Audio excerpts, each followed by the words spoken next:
Me?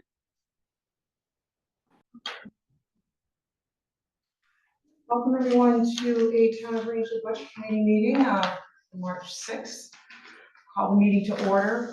We do have a quorum present. We're just missing Kitty. Therefore, we can proceed with business and begin with the Pledge of Allegiance. Pledge allegiance to the flag of the United States of America and to the republic for which it stands, one nation, under God, indivisible, with liberty and justice for all. With the usual reminder on the agenda for the conflict of interest. At any point you do have a financial conflict of interest, please disclose that to the group and refrain from discussion and vote. We can hand it out the March 4th meeting minutes. Make a motion to approve the minutes from the March 4th Budget Committee meeting. Mark's motion. Second. And Ethna seconds. Any questions or comments regarding the minutes? All those in favor? All right, all those opposed, all those abstaining. So we've got 4 in favor, 1 abstain. 1, 2, 3. We have 5 in favor, 1 abstain. Sorry. The workday. Joe, any adjustments to the agenda? None. Okay. Correspondence, responses to questions asked by committee. So, looks like we've got some notes.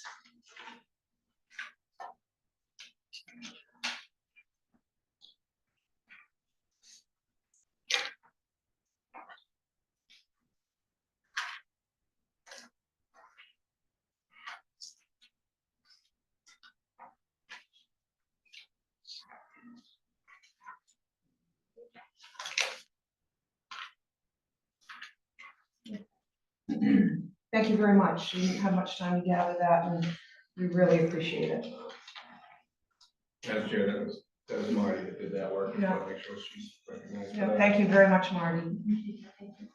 Greatly appreciated. So just to let the committee know, we are going to go as late as possible tonight to finish our recommendations to present to the Board of Selectmen. Joe, I don't know if it's at all possible to meet on Monday briefly, or Calendar. On the 10th, I don't think there is any schedule. yes, Mark? If it was agreeable with the other members, rather than make a final recommendation tonight, because I don't see myself processing everything and double checking my numbers and stuff for the changes. I wouldn't mind getting together for, an hour or so on Monday. I'd have everything ready and, we could go right down through. I don't know if anyone else think that would be helpful or not. Well, we've got 2 members here that weren't present. So Colin and Shelley were both absent on Tuesday, as well as Kitty. So they've got a lot to get caught up on with what's been handed out, plus what was handed out on Tuesday. What are folks' availability for Monday, and how do folks feel about meeting Monday? I'm out of town on the day. You're out of town Monday night. Are you going in the afternoon as well? Early afternoon, I Yeah. think. Accomplish their job.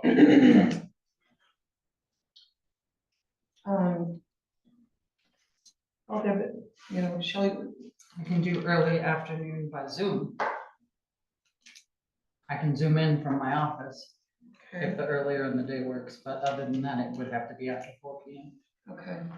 Yeah, I was thinking maybe 4:30 to 6. But we'll continue the discussion. Colin, what's your availability Monday? It's hard to say. It Okay, depends on what I okay. get into. Early in earlier in the afternoons can probably be out, just depending on Okay. what I'm doing, but as far as later in the afternoon, it just sort of depends on what happens during the day. Okay, all right, but it sounds like later in the afternoon is a better option for you It's a than better earlier. option. Okay. Shelley, what I is, can make myself flexible. okay. All right, Can you Zoom on, You know, if I leave even earlier, get to Portland, I can. okay, okay, all right. Yeah, the more, the better, with any budget committee meeting. So Jim, I mean, is 4:30 too soon? Would 5 PM work best for yours? Or 4:30, whatever works for you. Okay. I could do 4:30. Shelley's nodding her head yes. Ethna, yes. Mark, yes. Okay. And, all right, so why don't we plan on a final meeting? I mean, this will be our final meeting to present to the Board of Selectmen for their consideration. They need to know what our recommendations are for Tuesday, the 11th, because there is a public hearing and, on the initial numbers, is it the 18th, Joe? 17th. 17th, a week from Monday. And, yes, Just to clarify a couple of things, I assume the overall hope, well, no, it doesn't even matter, we're at the end of the day, Thursday, you don't work tomorrow, so it wasn't like we were trying to crunch this into the packet, because the packet's already done and out. no packet on Monday. No, for their meeting on Tuesday. Oh, yeah. For their Okay, meeting good on point, Tuesday. yes. So I initially my thought process was, are we messing up you know, hurting any apple carts here, but are you gonna have time on Tuesday prior to the meeting to plug in all those numbers? Worst case scenario is I just stay after the meeting and get it finished. So we'll work as diligently as we can. That's the goal, is to get through as much of the budget as possible. So at this point, the budget committee will meet Monday at 4:30. And Joey will take care of posting that. All right. Old business, need to re-vote on Aquasset Comfort Station budget, amount approved was a total of both stations, okay. So the correct budget total should be $17,018. That's probably my fault. So this would be a motion, so do we just need to amend that motion? I have made it, Okay, Yeah, whoever made it seconded, which. so amended to what? $17,018.00. $17,018.30. Zero. For the Aquasset Comfort Station. 0 cents. Okay. I amend my motion. Pump station for $17,018.00. shows here that, yeah, Jim was the second, yeah, okay. All right, so Mark amended his motion, Jim seconded the motion, so, all those in favor of the Aquasset Fire Station for Comfort Station. I'm sorry, yes, the Aquasset Comfort Station, sorry, you, for $17,018.00. Raise your hand. And all those opposed, all those abstaining. Okay, so, so Colin's abstaining because of the, oh no, did you vote affirmative? I affirm. Okay, I'm sorry, I caught your hand late. So that's unanimous. Thank you, Colin. All right, so we left off with a discussion about the police department and some questions about wages. Is that correct? I believe so. There's some answers in the, you probably saw it in your notes. Some answers to that question.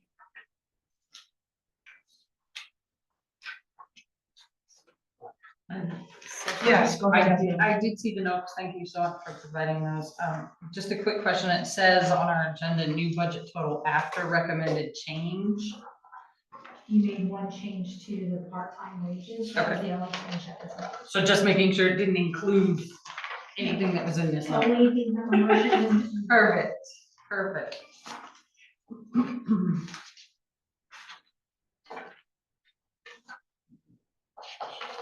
So on these, calculations on wages, I'm just curious, so the sergeant's wage, was that $35 that you used as per I used his actual wages.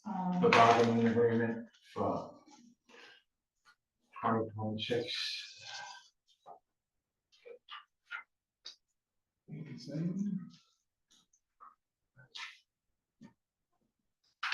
The sergeant is at 30, will be at 36.95 plus 20 cents.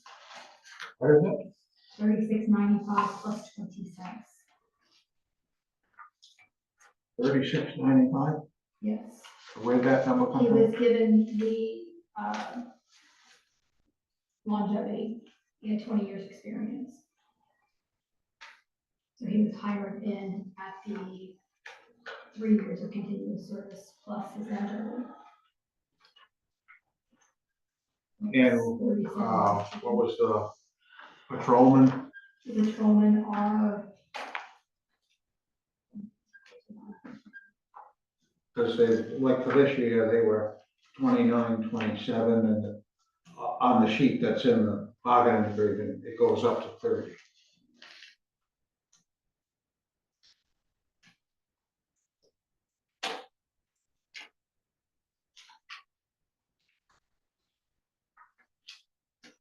so one of the officers is at 31.66, the other one is at 31.86. 3166 and 3156. 31.86.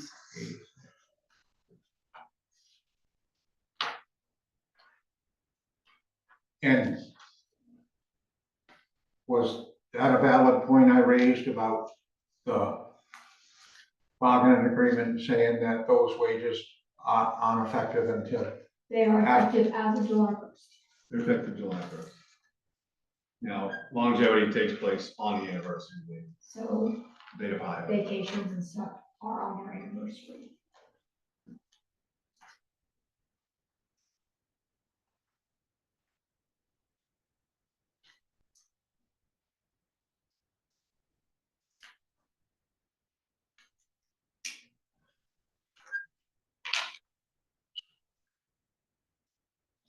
Are those printed somewhere, or is that just something you folks figure out internally with, based on the collective bargaining and who qualifies for longevity and this and that, how the adjustments, that's nothing that's printed out, is it? That wouldn't be You printed. need to calculate it. Well, we do calculate it. Right. It's in the, Well, that's it's in what I'm the saying. employee's file. Right, I wouldn't know, when I did my number crunching, I wouldn't know who was eligible for longevity and who wasn't, and things like that, you know, as far as I know, people are on the job less than a year. Right. That must be what the chief referred to as lateral hiring. Exactly. Yep. Yeah, thank you. So just to clarify one point, the contract allows 20 years of vacation to come in, but there's 5 years of longevity for paid purposes. So, yeah, just to clarify that. But yeah, so the appendix A is broken into each year of the contract, to look at that, so it spells out what each employee will make as a base. There's a start, if somebody new comes in, then there's a base for, if you've been here 1 year, and there's a base for, if you've been here after 3 years. Those are listed in these columns. And later down on the page, it talks about longevity, 5, 10, 15, 20, 25, 30. 25 and 30 are new in this contract, so we have, luckily, have some employees who've been around that long. So those are added on after the fact. There's a sheet that goes in the employee's file that when they're hired or they have a change, some milestone. Marty and I put it together, the shop steward looks at it, and I sign off, and then that's how that's calculated. So it's looked at by at least 3 sets of eyes.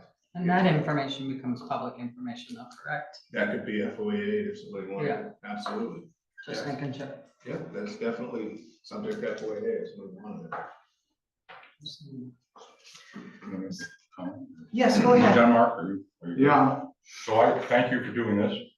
My suggestion for the group would be, the middle, calculated with each officer earnings, straight time hours at their individual hour earnings, the budget line would change to 261,600. So that's just the straight math for the 3 different individuals. That would be my recommendation, we put in for wages.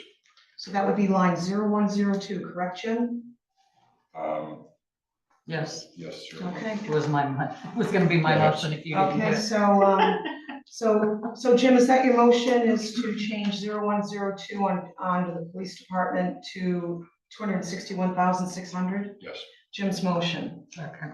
and Ethna seconds. Any further discussion? All those in favor? And that's unanimous.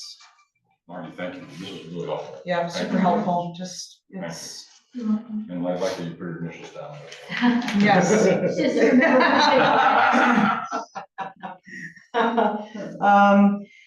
Yeah, and this is kind of where we left off with on page 23, and then, you know, the overtime wages as well. Well, okay, so the part-time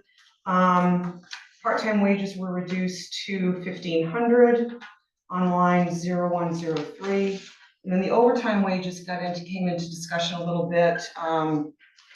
You know, Mark hadn't received the chief's summary dated February 4th. I did get that, thank you, Marty. Where the projection is 1,567 hours at $55.73. Just kind of a carryover, you know, from our discussion Tuesday is, you know, prior chiefs, you know, were careful with overtime. You know, they knew that Franklin County Sheriff's Office was available for backup. We didn't have duplicate coverage during the day either. So it's a very high number at 87,329. Up think- 500%. Up 500%. Yeah. It covers, I think, every possible single hour that is potentially there for overtime if, you know, if training were fully attended, et cetera.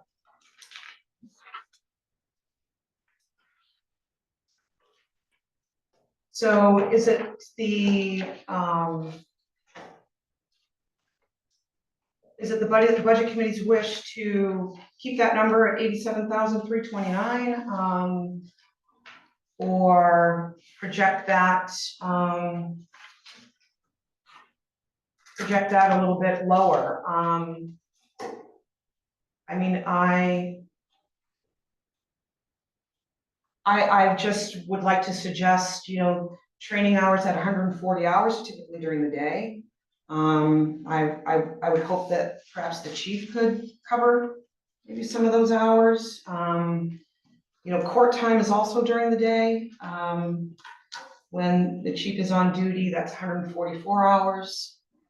Just a thought. I'm kind of in agreement, I'd like to see if there's a way to reduce this, Blow my calculator. you know, it just seems like a lot, and, you know, it seems like with 4 people there, they ought to be able to, they could figure out something of how to cut down on that. So I'm in favor of it.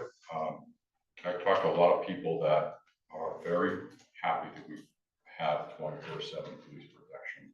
And there's also a population that I don't think we've really talked about here before, and that's the non-residents. And there's, you know, I know an awful lot, I ate a bunch, but they're also very happy that we have the 24/7 police protection that we do.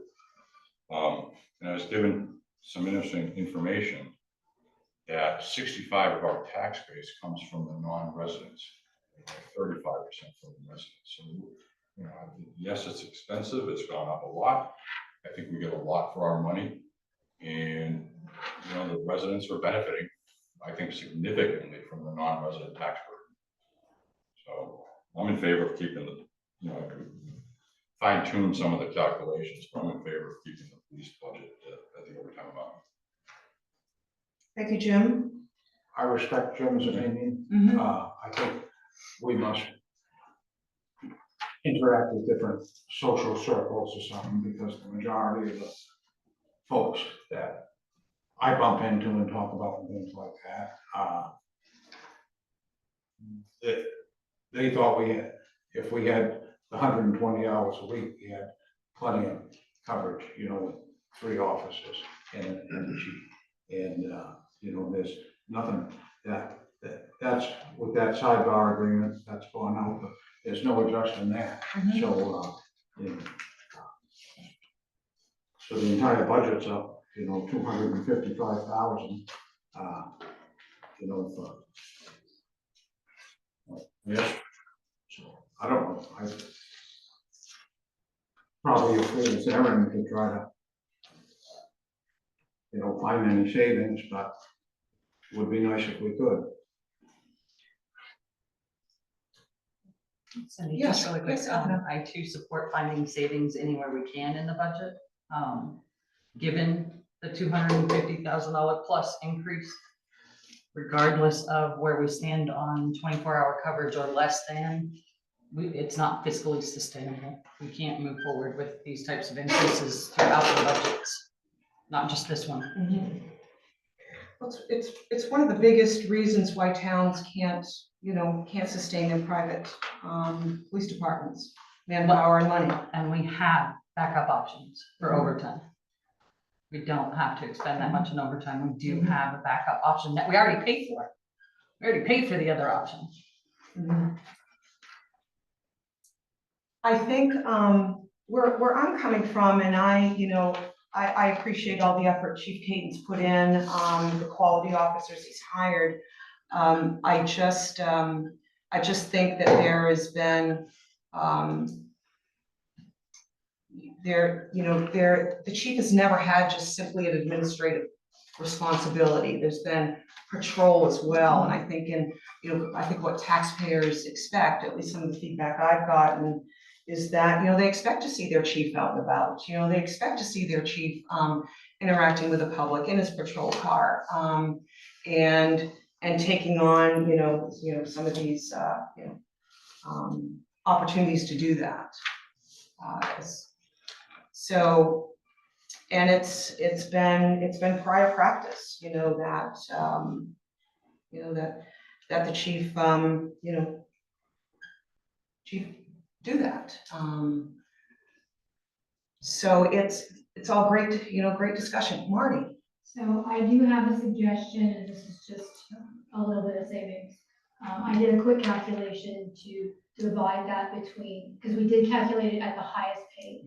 I divided it out and did everybody's pay a third. Each person got a third, and it would put the overtime at $75,979, which is about $11,000 worth of savings. That was 75,979. 75,979 would be splitting that between all 3 of the officers as they are at their overtime wage. Basically, the same methodology that you use on your wages. Correct. And so, to clarify why it was built the way it was, in the union, the senior person has first dibs at it. That was why it was calculated. But this is, if you use that methodology above, then I don't know why you couldn't use it here. That would save you some. That's a good It's a great idea. That's a good correction. Thank you. Mark? So, is there anything that prevents the town from notifying the sheriff when, we might have an opening rather than just fill it with overtime? And what happens if, somebody doesn't want the overtime? there's probably gonna be openings anyway, so, throughout the course of the year when a shift isn't covered, so, So you're asking if think- that option still exists? yeah, because I don't I think it know. would be, So I can answer that. So we can't subcontract, so the officers have first refusal on work. yeah, but is that considered subcontracting where No. we pay the county for police coverage and they give it to us without additional charges? It is if you're asking me to use that in lieu of calling employees. Yes, that would be considered subcontracting for the purpose of this contract. That's not what you're asking though, is it? Not really. I think here, let me rephrase what I heard. You were asking, can we call the sheriff's office instead of calling our employees in? I did hear that question. If we had, somewhat, that's partially. what There I was a second part that I heard also, but I was answering the first part. If there is an opening that nobody's interested in, we certainly would notify the sheriff's department that we couldn't cover it. But to be clear, we're not going to give our work to the sheriff's department. These folks have the right Right. under this contract, first refusal on it. And I think we all understand that to Yep. 100%. Correct me if I'm wrong, Joe, but I thought historically, the prior chiefs had mentioned, to the select board that it is their discretion whether to fill a vacant shift.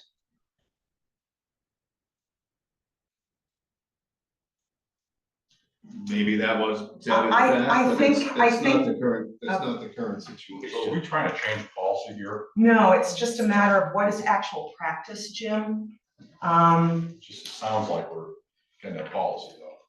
Yeah. No. No, we're just I asking think they're just questions, asking, what does the asking questions. county coverage versus for a way to get that number down? Mhm. So I'm gonna make a motion to, reduce line number 0104 to $60,000. Show motion to reduce line 0104 under the police budget to $60,000. Second. Mark seconds.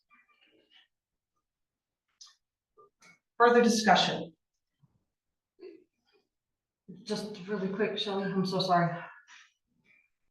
What is the basis for that number? Because I know that the county's overtime that they charge for all the departments, including K-9, is $125,000. So I figured if I met in the middle and brought it to $60,000, then that would give an opportunity for the chief to be able to cover some of those. Because I've also talked to him about possibly doing some of those shifts. So that's, I'm just trying to make it so their budget looks better. Thank you. We have a contract in place with the chief, right, and The town has a contract in place with the Teamsters, and there's a sidebar for that that says what the schedule will be. But our employees are entitled to that work. so I guess I'm not in favor of cutting it down to 60. I would be in favor of implementing the straight math of 75,979. So we can entertain a secondary motion of the, This is a motion for 60. we still have a motion for 60 on the table, but there can be a secondary motion for consideration as well. So Jim, your motion is for 75,979, correct? Yes, for 0104, and that is my understanding that it's all the overtime calculated, each individual's hourly wage. It's for the full 1,567 hours, just at a lower hourly rate. Is that correct, Marty? Yes, ma'am. Okay. Is there a second to Jim's motion? Second. So Colin second.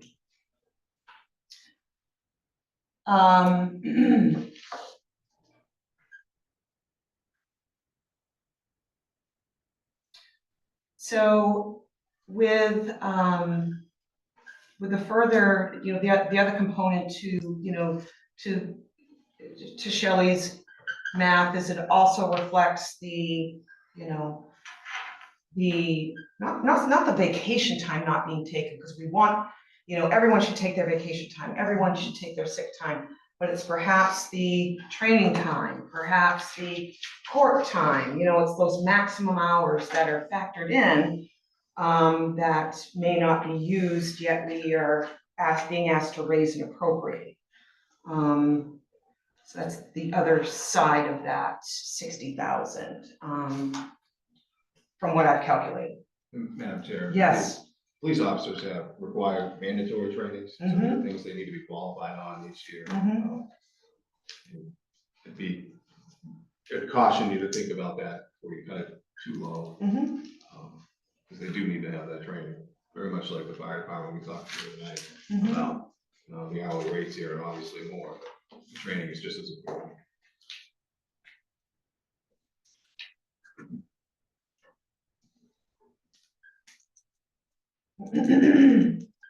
All right, so any further discussion?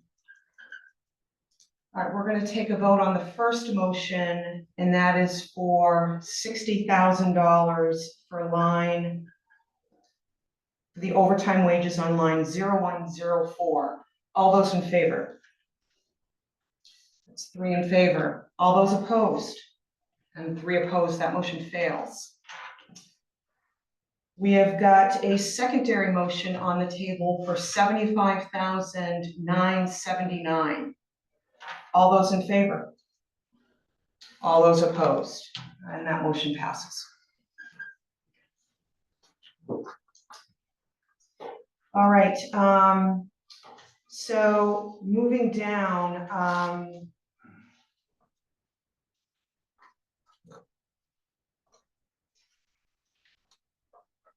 line page, on page 23. Any other questions? All right, page 24.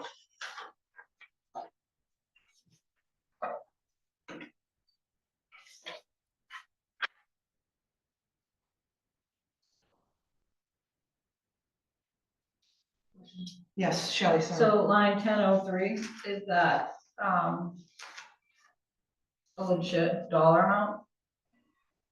For the 1,500? Whereas last year it was budgeted at 900 and they're at 909.92. I would say that they just haven't bought everything they need to in this year at this point. Just so much left. So kind of a catch-up year maybe of purchasing some needed statute books and whatnot, and I was thinking the same thing, Yeah. Michelle, but also with the, some of the training, it's probably a bell-shaped curve. So Mhm. there's a delay Yeah. before coming on, it looks like But it's most ramping they up. had to have the training for they start for a lot of that stuff. okay. Any other questions on page 24? I just, I have one, on just, don't understand, 1509, safety supplies. Don't really know what that encompasses. It's been light in the past and actual, is pretty light now. Is that just a ramp up sort of delay? So one of the things that's happened in this budget, because we have the new schedule and the extra cost, Chief is being very careful on expenditures in other areas, to try to keep that as low as possible. Safety supply, you're talking about 1509, that's personal protective equipment. You know, that's gloves, vests, traffic vests, you know, I think ballistic vests come under that, but they're all pretty new right now. So I guess that's a kind of an overarching note here, is we're trying to be careful with all the other expenditures and knowing that we're high on salary and so forth right now. So as an example, the small weapons is way over. Right, That's everybody had coming back to down. be, everybody had to be outfitted this year, right? All right, that's, So the PPE then, that, you know, there are only 5583 has been spent out of the 3,000 raised and appropriated for the current year. Couldn't you exhaust that line and, you know, look at? That would be a possibility. I would like to get a sense of what's gonna happen on April 8th before we spend that out. Okay, Really, because we're obviously over wages and salary, but we're not yet, but we will be. in April. So that's kind of the thought process there. Shelley? So, I know you're over on the wages and stuff, but a lot of the salary increases anyways for the union. I know it's part of the budget, but anytime you go into union negotiation, that comes out of general, correct? It's been practiced to come out of general reserve. I mentioned it within the last week or so, that it makes sense to me if we're going to the voters, to just ask for any amount that we're gonna be over, so that we're not waiting the general reserve with that. So they understand the total overage and can handle it all at once. That was the recommendation, and that's what the board has decided to ask for question. Yeah. So then, so the line item for 3,000, everyone's equipped, you've got a full staff, so why would that need to stay at 3,000? For 1509? When the history isn't, I mean, I understand there's another person, but if the history is for that, and this year's budget's already gonna go through, so that budget is over. And so instead of just copying the budgets, is there any like cost savings to reduce that amount for 1509? And when the history is not there? The spending, especially the, you mean this, yeah, the spending. Yeah. I think Joe has answered that. I mean, if the budget committee wants to reduce that, I think then someone should make a motion. Make a motion to reduce it to $2,000. Shelley's motion to reduce line is 1509 to $2,000. Mark seconds. Just two? Hmm? Just two? Do we think at 1,500?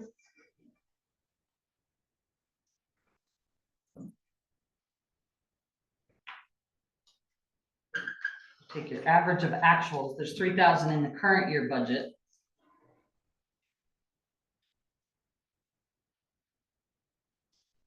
And none of it's spent really. Yes, Shelley.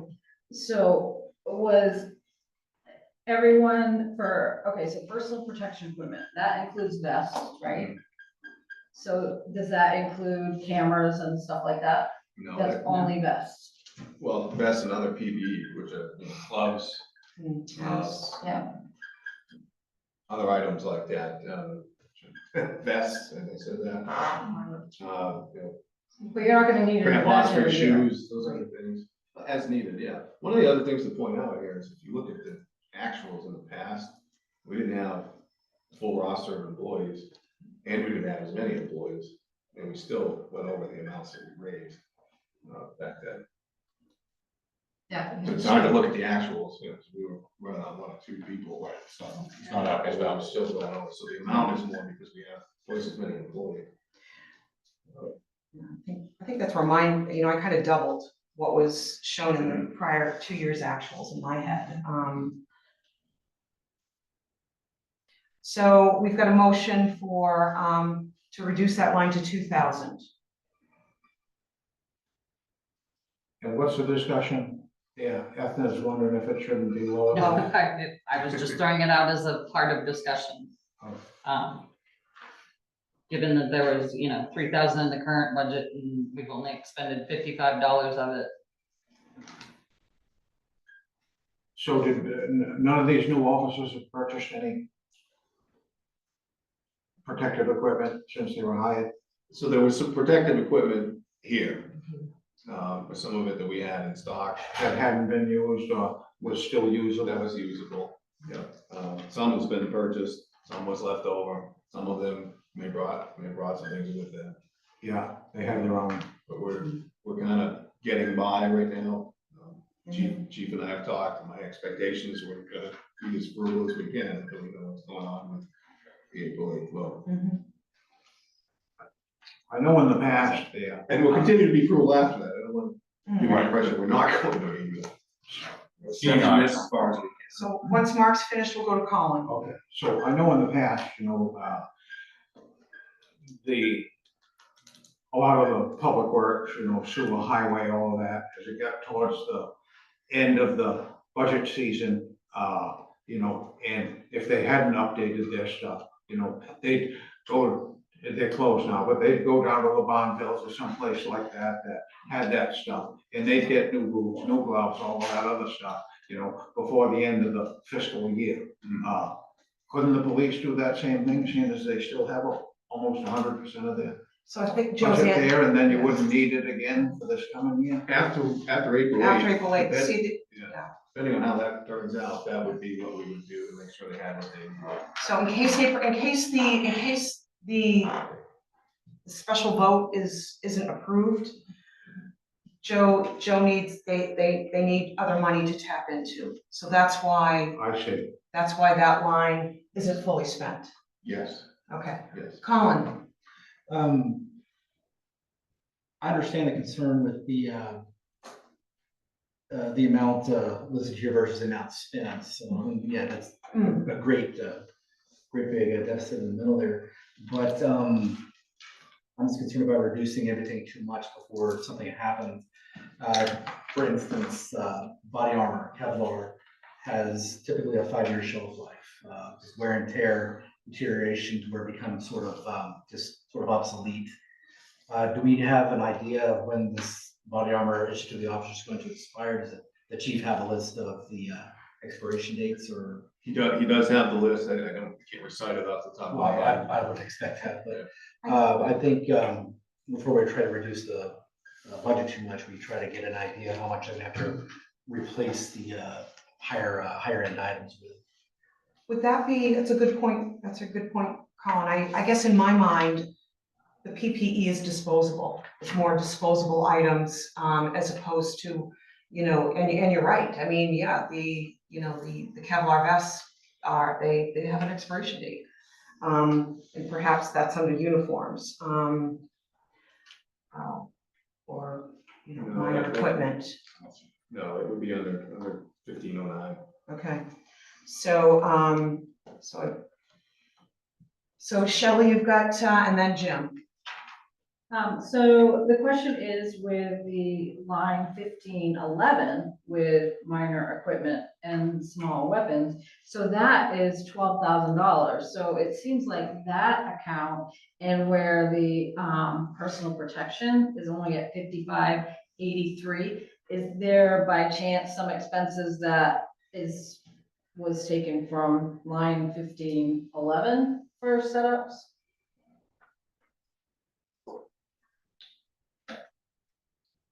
That's a possibility, we can So check that. looking at it, it looks like Because it does, yeah, it the doesn't- majority of this money is for, You don't bring your own. computers of stuff. some sort for the cruisers. So it looks like Okay, that's what the majority of that money was spent was. Jim? The April 8th, I hadn't put that together. I guess I'd be concerned to cutting 1509. Not knowing the result of the April 8th outcome, so favor of just keeping it where it is. All right, well, is there any further discussion regarding line 1509 and the motion to reduce that to $2,000? All right, all those in favor? And all those opposed? 4 in favor, 2 opposed, that motion passes. Anything else on page 24? All right, page 20. Yep, go ahead, Shelley. So, on line 1510 on uniforms. Typically, the expenses are right around, there was one expense that was high for replacement, so most everyone has new uniforms. So, I make the motion to reduce that to, 2,500. Shelley's motion to reduce line 1510 to 2,500, Second. and Ethna seconds. All right, and that's based on the fact they're all new hires they're wearing new uniforms. Any further discussion on line 1510? All those in favor? And all those opposed? All right, 4 in favor, 2 opposed. All right, anything else on page 24? Yep, Shelley? Line 1511, minor equipment to small weapons, with the huge expense that was expended this year of 2025. I make the recommendation to reduce that to 2,500. Shelley's motion to reduce minor equipment to 2,500. Is there a second? Mark seconds. Madam Chair, Yes, go is ahead. there any indication like small weapons? That's the only, minor equipment shows small weapons underneath it, and And my understanding is it's for anything that needs to be outfitted inside of the cruisers as well as actual weapons, tasers, pistols, the ammunition, all of that. That's my understanding, and do we know the level of outfitting that has occurred where they are all new? that I can't. Yeah. Okay. Colin? This would be more of a question for the chief, unfortunately he's not here. What is the standard duty carry as far as ammunition, extra magazines, weapons outfitted for a regular tour of duty for one shift? It might be a better question for the chief, but I know Yeah. under contract, they get one double magazine holder, one weapon, handcuffs with case, flashlight ring. The rest of it's uniform related. But double magazine holder, one, looking for ammunition now. I think we took ammunition out, but that was one of the things chief wanted to take out of the contracts, probably why I'm not sitting in there now. My reason I bring that up concern is, I would think Evan is kind of on the same wavelength. Ammunition is expensive. Right. And I can only go by what I carry for work every day, and I'm gonna carry upwards of 120 rounds of just pistol ammunition, doesn't count rifle, doesn't count shotgun. So I think reducing that number where it's at 3,500 would be kind of almost dangerous. It would be a shortfall there, because not only are they gonna use, they're going to start their duty carry, but there's also the qualification and being able to use the training, things like that, have to go for training, shoot their training rounds and replenish their working stock to go back on duty. Just makes sense to leave it where it's at, I think. I did just want to mention, Colin, only because I just saw it when I was reading through, ammunition appears to be accounted for under 1507. 1507. Yeah. And that number's low. That line is slightly increased this year. But it's a very good point. I mean, I wouldn't have thought of it. It's nice to see it accounted for in another line and not lumped in as something ambiguous. You know, especially, you know, given its expense, and I can understand why the chief wanted it out of the union contract rather than, Yeah. you know, have some, you know, defined amount, you know, that's allocated. So that makes a lot of sense. Just a question. Yes, Mark? So on the weapons, these officers, I mean, Rangeley had purchased, did the police that retired or, you know, left their position, did they turn in their weapons? Yes. Okay, so those were town-owned weapons, right? Yes. Okay, so, the police officers aren't required to use a town furnished weapon. If they had one of their own that they were more comfortable with, are they allowed to use that? That's a question for the chief. They have to be qualified. Yeah. That's a question for the chief. Right, 'cause that was, I don't have any document here, but I understood that was the practice, that the officers we hired had their own that they preferred to use. So the ones that the town owned were in a safe zone. So I'm just curious. Because when I heard it, it made me interested, and I hadn't really thought about it until now, and I just What I can tell you is follow up on all the officers have firearms, right? Right. That I can tell you, I don't know what this position was. serial numbers and that stuff, but All right, so we've got a motion for 1511, to reduce that to 2,500. Any further discussion? I'm so sorry, I Yeah, just want no, to clarify one more thing. Yes, of So course. 1511 says minor equipment, and just under it, it says small weapons, but what I'm hearing is it's not just, it's outfitting the cruisers as well. yeah, there's For other things that small- fall under minor equipment. The minor equipment is kind of a catch-all in several different departments, so this, it could be computer equipment for the cruiser, it could be other things that they keep in there. So we had 3 existing cruisers that were already all outfitted. May potentially run into minor upgrades for those types of things. Is the newest cruiser outfitted? It is. Okay. Thank you. Yes, Colin? Sorry, Joe, I keep hammering with these questions for the chief, but these small weapons, does that also include like non-lethal type weapons? Yes. Yes. Tasers, Club. you have a. Baton, I mean, baton. so- You don't see that in court.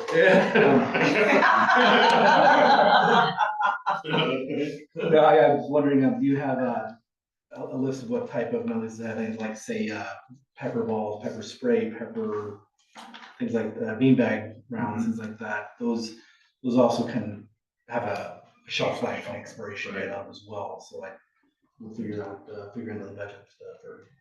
Didn't sound like it was on the list. Yeah, that's why, that's. all. Yeah, no, it's a good question. Yeah, it wasn't on the required list, but you know, this is one of those areas where you can say, we want this equipment, and this is what we're gonna ask you to use. This is what the town is required to supply with officers at a minimum. At a minimum, they get these.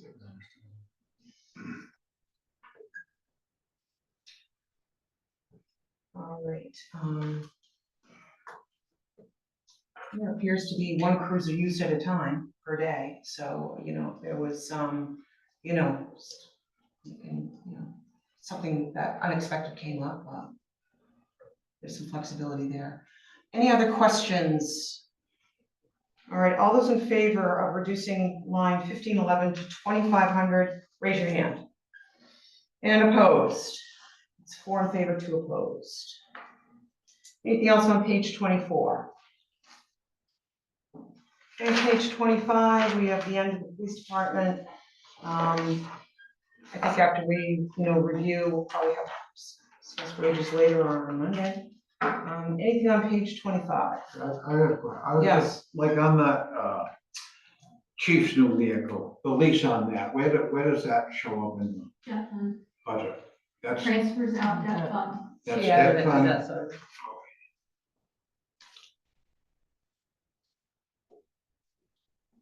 Anything else on page 25? All right, yeah, go ahead. So the tower lease, 35-10. If the cost has been $990 for the expense, why would we put it at 1,000?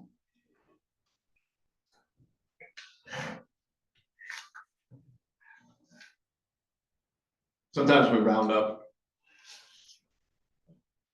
Actually, quite often we round up. Go ahead, Jill.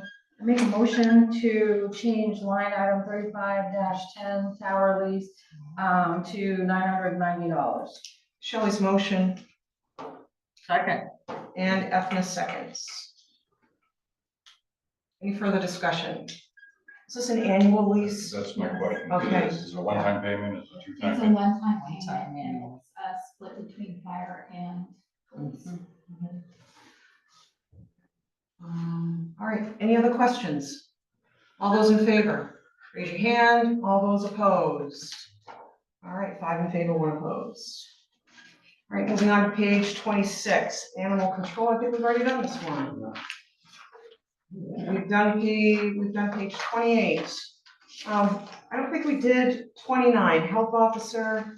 Can I, just because I Yes. want to make sure we go backwards right now, for half a second, can I make a motion that 3510 under the fire department also goes to 990, just before we forget it? Thank you.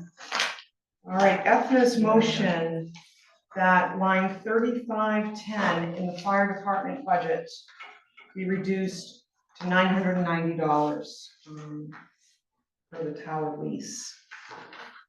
After his motion, do I have a second? And Shelley seconds. Any further discussion? Is that a fixed amount, you know, the time frame of that lease? It's from July to June. I'm sorry, for next year, do we know the dollar amount? It'll be the same. It will be for how many years in a row will it be the same? I don't know how long the lease is with Mr. Knobs, but that's, Okay. Any other questions? All those in favor? All those opposed? It's 5 in favor, 1 opposed. Abstain. This is fire department. No? Okay.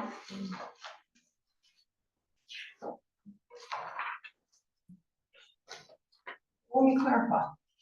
Colin, was that a no vote or an abstention? It's fire department, It's a no vote, it's not Okay. gonna benefit me in any way. Correct. Actually, it's just a operational issue. okay, all right. All right, thank you, Ethna. Animal control, EMS, fire hydrant, health officer on page 29, and the adjustment was in wages, to bring, Marty, you explained it well at the last meeting, it's just to meet the minimum wage correct. required, standard, okay. Excuse me. And this is a one-page budget for health officer. Just out of curiosity, is there a job description that goes with that? I think we have one. There's, It's been a while since I looked at it, but yeah. And there are certainly parameters in state statute that says what a health officer does. there's a list of what your responsibilities are as a health officer. I only know that because I am one.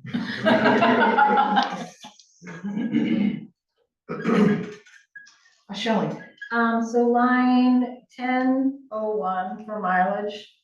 It looks like we keep raising in the same way with 1002 training cost. We keep raising $100 and then $400 for every single year, but nothing is spent. What is that and what's that estimate there for? In case there's a mileage reimbursement or training need. But there hasn't been any. So I will mention, as a local health officer, a lot of the continuing education trainings are offered via Zoom and they don't cost anything. okay.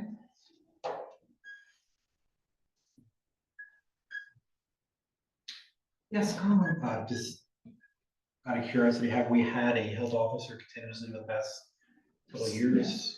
Yeah, we've been fortunate for the last 5 or 6 years. Even before that, we had a doctor who was the health officer in charge, did it for nothing. She resigned during the pandemic. Right. Health officer is a state statute required position for Oh, all yeah. municipalities. Nice to know. Some are paid, some aren't, it depends on the municipality.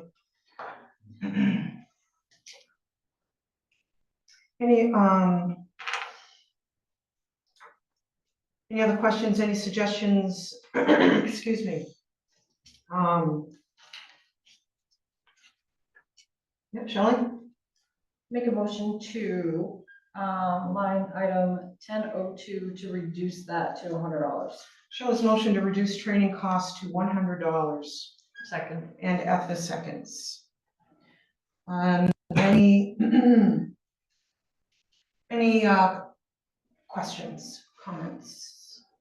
My Yes. concern would be if more and more people are going sort of back to work as we read about everything. I mean, there may be some training classes that this individual wants to go to in 2026 that maybe not available. And just with paying the minimum wage, I would be very comfortable in keeping the training costs where they are, just so this person has the ability to take advantage of improving themselves in the role. This, our current health officer, and she's been in place for a few years now, is also an RN who has that option through the school for educational training as well.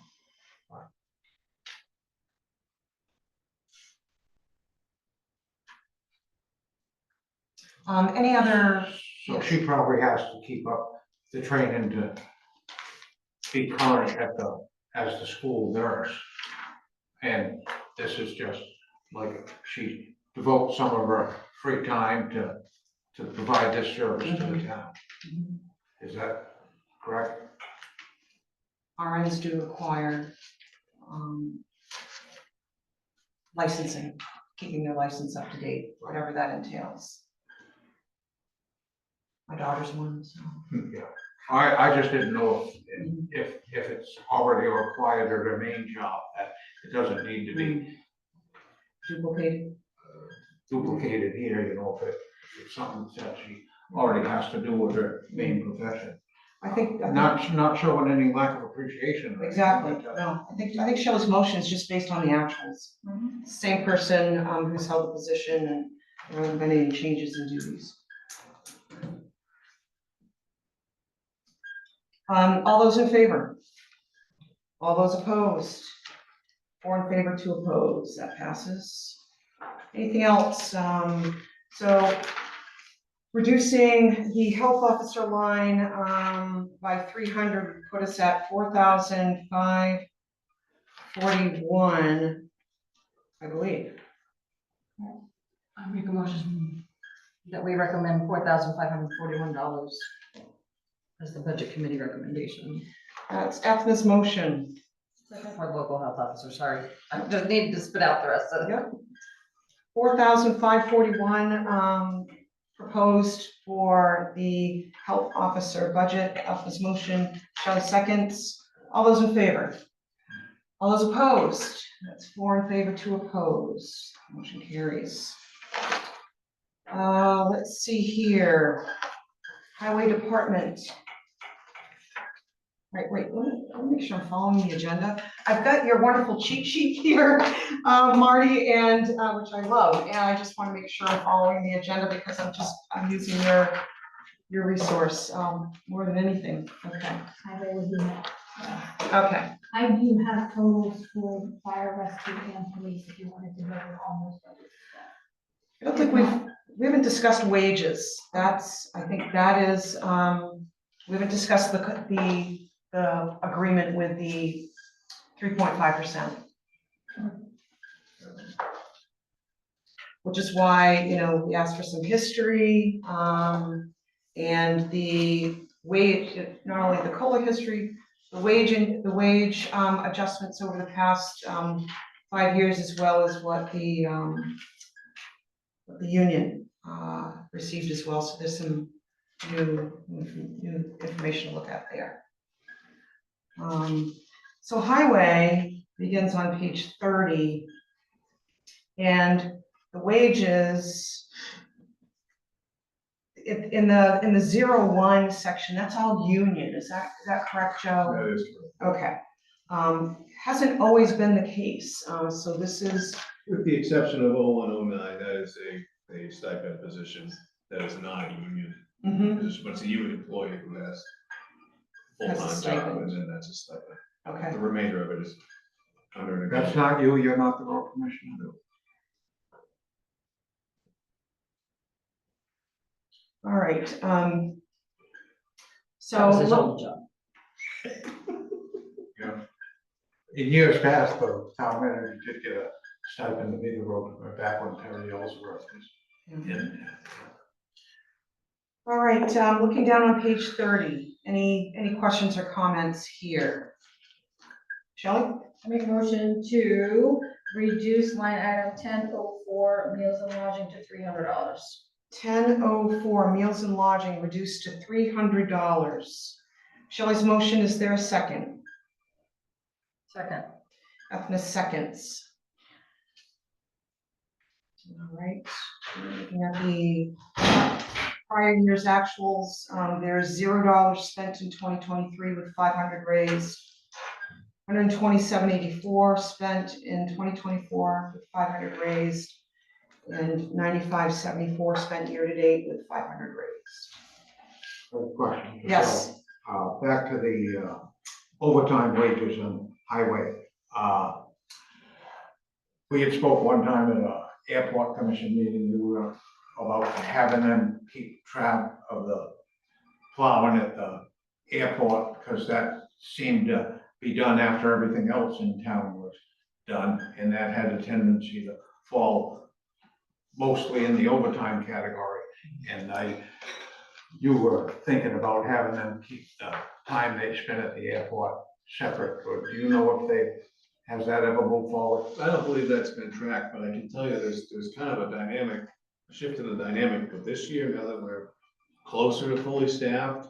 Obviously, there's still some overtime hours that go up there, but we're able to get up there during it now, because we've got enough bodies to have somebody up there keeping. things During somewhat- regular working hours? During regular shifts, and it's not all the time, but we're better at being there during regular shifts.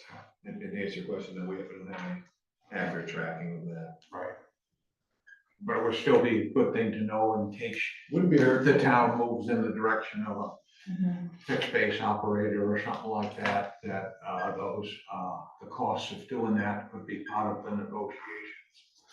Oh, I see, as far as they're charging them rent and for the true cost, You okay. know, and if they took that over, the plowing over on their own, we could adjust Mhm. the highway and the compensation for that. Kind of like what we've talked about with the fire department, just the true cost of, sharing that expense to include admin. All right, meals and lodging, reduced to $300. Any questions or comments there? All those in favor, raise your hand, and that's unanimous. Anything else on page, yes, Shelley? Based on line 1502, computer supplies, with the history that has happened in the past, to reduce that to $100. Shelley's motion to reduce line 1502 to 100. Do I have a second? Second. Ethna seconds. Questions or comments? All those in favor? Raise your hand. All those opposed? You're in favor? No, I'm in favor. Okay, Just so, delayed response. okay, well, pay attention, Mark. He's only got one I'll use hand. my gavel. Use it. So that passed unanimously. All right, page 31. Yes, So Shelley? quick question, in regards to the airport, isn't it the expenses of the operating expenses, isn't that money that you can, ask for the FAA to give you for? No, we're on our own for operations. Okay. Capital, they help us with Mhm. significant. Operations is the sponsor that takes care of that, which does. But we can't ever buy a truck that's just for the airport, because that's all they'll use, that's all they'll be allowed to use it for. Right? If I recall, in the past. Yeah, if you accept federal funds, there are a lot of strings attached to that. And you're not supposed to do certain things with it, but in emergency cases, you gotta do what you have to. Right, but like the bucket loader, that's supposed to stay up there with that attachment on it, stuff like that, that was purchased with. And in emergency cases, the town will do what it has to do. Right. Page 31.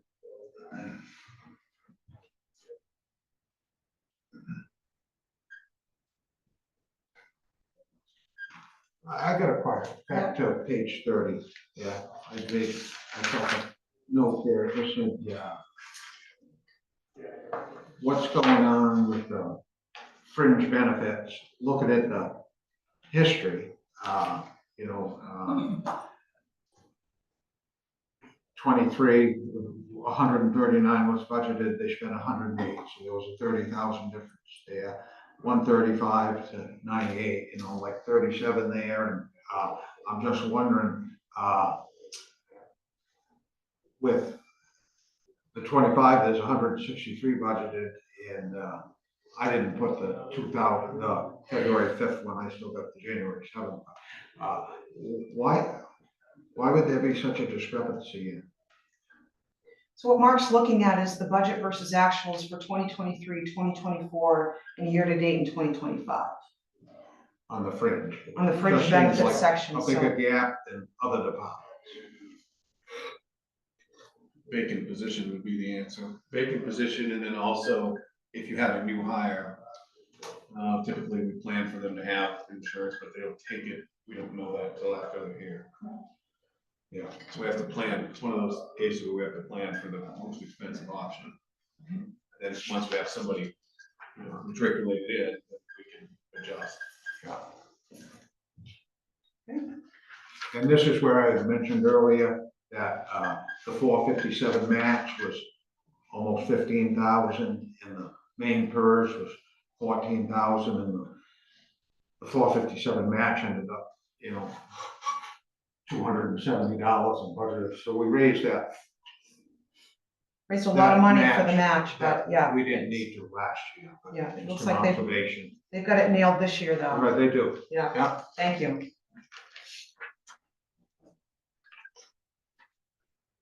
Any other questions under benefits, Mark? Did you get everything answered? No. Okay, yeah, thank you for, 31. Highway. Yeah, Shelley? So under the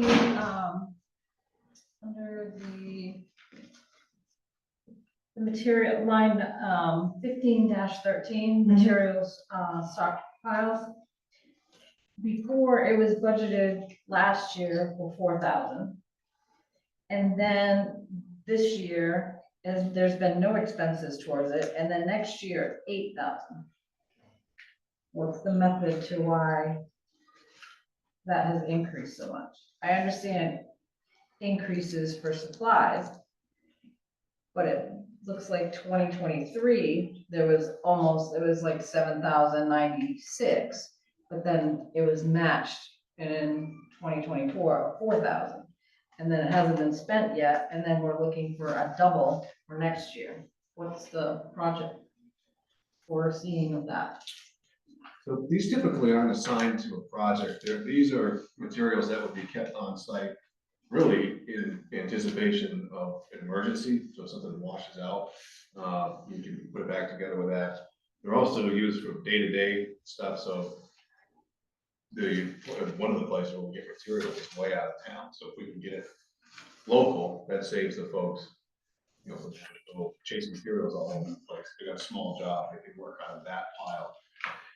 And then I say that pile, there were several different types of aggregate in piles, different sizes, different rocks, different size gravel, shale is something we keep on hand usually.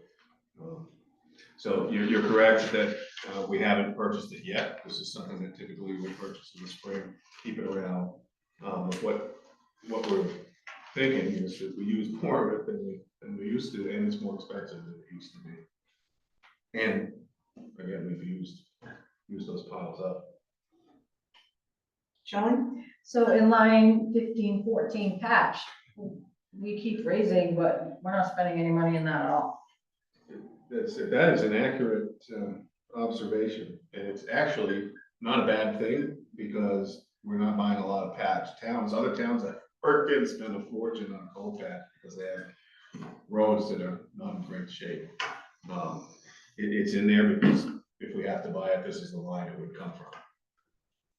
And it also, another thing about coal patch, which is different than it was years ago, it used to be easy to get it. There are several folks that made it, that can make it on site, and you can get it, but the only company I know now that really makes it is Pike, and it's not, I shouldn't say that, it's the only one company that makes it, and it's not the best stuff. It doesn't hold up well if you buy it and hang on to it. So it's not something you wanna buy in quantity. So, back in the day when I was doing this, I would get a deal on it, buy a whole bunch of it and last you a while.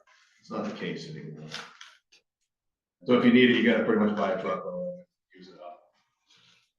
So, accurate observation that we haven't bought it. The highway folks and I have talked about that. So, Yeah, keep going. is that like, so then if that's something that's not being spent each time, could that be considered a carryover to keep the money there? So when the time does come, and then you have that money extra, so it doesn't, like, if you reduce the line item, it's not gonna, you know what I mean? Catch up, So you don't have to keep raising it. keep raising it every single year and not spending it. I've got a solution for that further, as we get further into the. Okay. Okay, so don't reduce anything right now? Is that what you're telling No, me? I need a few more questions answered. Okay, All right, what else on page 31? so 15 culverts, are we like running low? I mean, Yeah, this is another item where we keep stock on hand for the same reasons, things wash out, or you get into a project and you realize, I was planning to replace that culvert, I've got this one, you get in there, and the one next to it's no good, and you gotta replace the other one. We're usually so far removed from other places that costs a lot of time and money to, stop the job and then go get a culvert someplace. Even in towns that aren't far removed, I always have some on hand. You're gonna use it eventually, it's good to have them on hand. so at the same time, if we're looking at year-to-date for culverts, I'm assuming that we're gonna be paying for more, because then you've still got almost 9,000 left in that account for this year in the budget. And then in the past, it's only been like 5,000 or 5,500, so is it necessarily, is that a line item that could be reduced? Referral, if I remember correctly, he was trying to replace the culverts that he had to use during the last winter storm when everything was. Yeah, we washed used a out. lot of them in That's just what I remember from that. well, that's part of it, is the washouts we had in 23, which, by the way, total sidebar, but it's connected. We will get some FEMA reimbursement for that. Earl and I and Chief Bacon spent hours going through it with FEMA to track all that. So we should get reimbursement for a lot of that stuff. So in the case of washouts, if it is a declared disaster, we will be diligent, even though it is tedious. Believe me, we will be diligent in trying to get that money back. But those are the situations where if you don't have, so for instance, that's a perfect example for that. It's a 23 storm. We didn't have them here, we weren't getting them, right? I mean, certainly not that day. We couldn't get in or out. But we had them and we could get them where they needed to be, get those roads back open. And not all of them needed that prescription, but some of them did. So, that's what we try to plan for, but we try not to overdo it. Culverts are expensive. They've quadrupled since I first started dealing with culverts, but he says a while ago. But anyway, that's why it's where it's at. We're trying to get that stock up.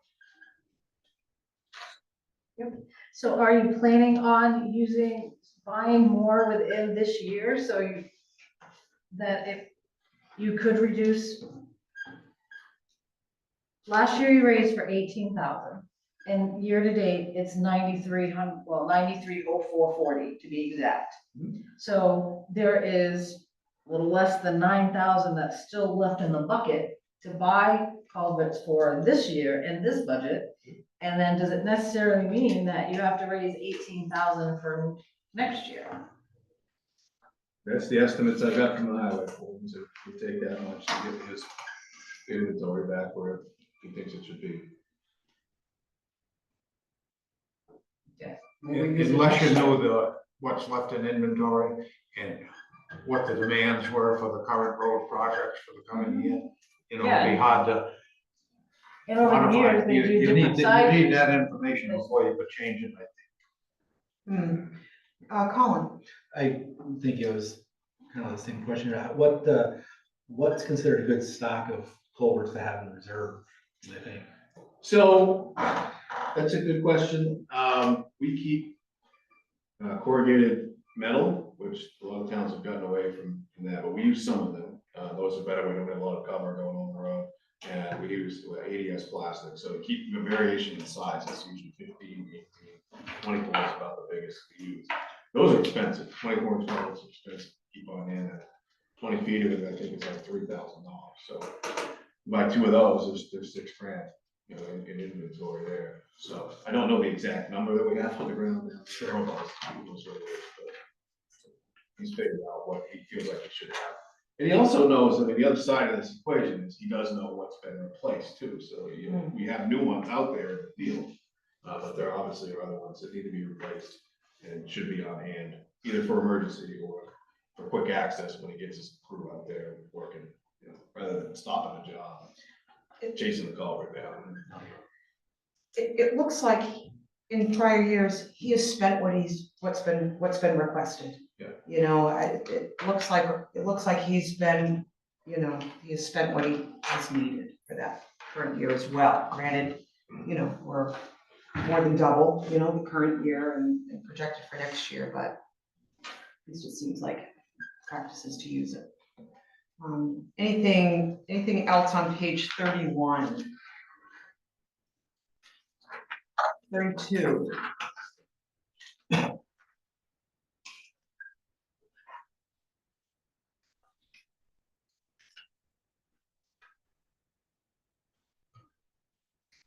Kelly, 2501 for the building, for 11/7, and we're only at like 2,400. Is there more expenses coming for that? I would think so, yeah. I don't have the notes right here. Because sometimes it seems like it's just, that number looks good, we'll do that for this year. So I just want to try to get a little bit closer of what's actually needed and budgeted for, other than, well, let's just do this amount. I mean, That's what I mentioned at the last meeting, yeah. all right, if you have a business, it doesn't Overlooking work that way. a lot of these things over the years there, it's just human tendency to go down through and say, okay, I had this, that year, might as well put the same thing in for this coming year, and they may have, Right. that's why it's good to ask about them. yeah, Sean. Line item 2505, radios, is that just maintenance? I mean, nothing's been spent in those categories. Is it going in something else? Is the money going in something else? Yeah, is it being expensed in another line item? No. So they don't have any annual radio maintenance? There are some planned, apparently it hasn't been executed, you're right, it hasn't. So I'm just wondering if that's in another expense item. That's covered elsewhere. That's covered elsewhere in a different item, maybe. No, I just don't think it's happened in this year, I don't think it's been called for this year. And it was This not year. done in 2023 or 2024. 2024. Yeah, I understand that. Yeah. I don't know what happened in those years, I don't know. I didn't know last year either. The year before. I mean, let me work on it, figure it out. Want to reduce it? I make a motion to reduce line item 2505 to 1,500. Shelley's motion line to reduce line 2505 to 1,500 Second. after seconds. Any further discussion? Questions? Colin? Good question. The types of radios that are listed for the highway department, public works, what type of radios are they? Are they the same ones that the fire department uses, or are they a different? Style. They're different style, I mean, they obviously communicate with everybody in town if they want to, but they're truck mounted. Most of them, there are some handhelds, but they're not quite as elaborate. They're not as Yeah. expensive as say as the No. Attic CX5000s? No, Okay, not like that. okay. Well, okay, if that being the case, then a reduction doesn't seem fair. Any other questions? All those in favor, raise your hand, and that's unanimous.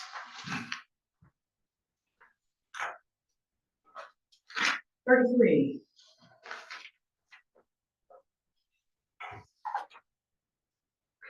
I have a question way down the bottom on Mark first.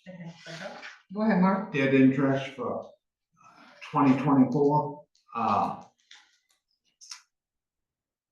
just don't, I thought interest, it was on like a sheet that tells you how much you're gonna pay that year. For the amount, the debt that you owe every year, almost like a mortgage type thing. So. An amortization schedule? Yeah, kind of like that. So is this different in 2024, we budgeted 35,000 and we paid 14. I was just wondering why that difference is. What line are you looking at? I'm at 4709. Nothing budgeted for it because it's all been moved to debt fund. What's that? All of the loans have been moved to debt fund, Right, but these are coming, the ones for the lease road loans are coming from excise. They're not coming from expenses. right, but in 2024, how was that handled? Why?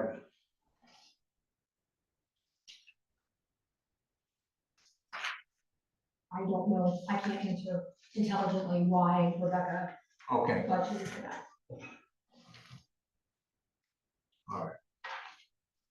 I think Mark's point is, usually you know your exact payment, right, so why would you, you know, right, but, why would it be yeah, different but than Marty what you wasn't, budgeted? yeah.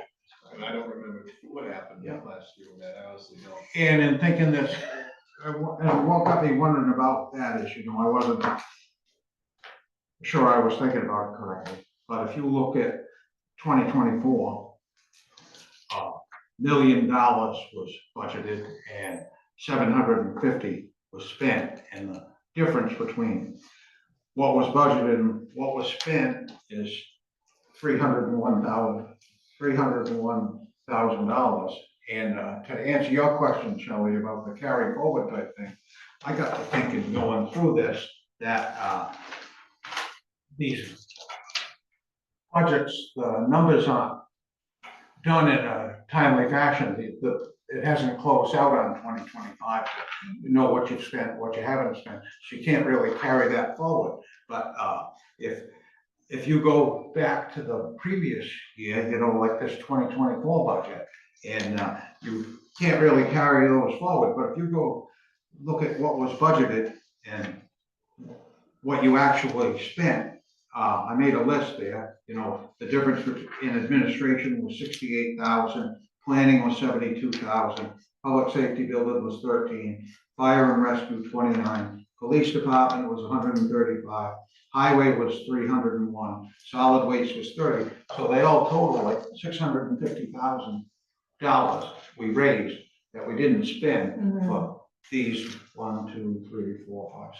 7 different departments. So it would be cumbersome to carry forward all the different things. But if you just did this every year and made that the minimum amount that you take out of Fund balance, undesignated fund balance. right, undesignated funds, and put that towards reducing taxes for the coming year, it would be a lot simpler, and it would be Yes. make the tax public feel a lot better about these budgets. And so I when we agree. got all to the end, I was gonna suggest that. Yeah. Hold that thought, I think Yeah. we'll talk about that on the 11th. Okay. Yeah, but you talk about it what? But anyway, I Yeah. agree with that, in thinking that process through, I just had this one question about this thing to make sure I wasn't misinterpreting it. Yeah, and I don't know the answer Okay. right now. We'll figure that, you're talking about 4709. Yes. But I do not recall. We obviously will look it up and figure that out. Shelley? A year So ago. in an amortization schedule, it's only based on if that payment every year is made on that day. And then you've got weekends and all the other stuff. And sometimes towns are a little bit different where they do principal plus interest. So you have your solid principal payment, so then the taxpayers pay less in interest. Right. And that's just what I've seen historically throughout. Okay. All right, anything else on page 33? Yes, Shelley. Okay, so my favorite, crack sealant. It looks like we spent it in 2023, we didn't in 2024, and that's a carryover. So then it looks like we raised it again in 2025, that's an additional $20,000, and nothing has been spent year to date. And then we're looking to raise another $20,000, so then that could possibly mean there's $60,000 for crack sealant that we've raised. That is correct. Yep. And you don't do that in the winter time, and we didn't reach the deadline to do it in the last fiscal year. So we're gonna team those up, do some this spring, Mhm. and then in the next year, a year from this spring, we'll do another round. This is what protects the massive investments you put into the roads. This is a maintenance function. So. Yeah. So you have 20,000 for this year to do. And then you still have the carry. So how does it work? Do you spend the carry forward first, or do you leave the carry forward, use the 20,000 that's budgeted? My intent would be to spend it all at once, 40,000 all at once, and then a year from now, use the 20,000 that's in this 26.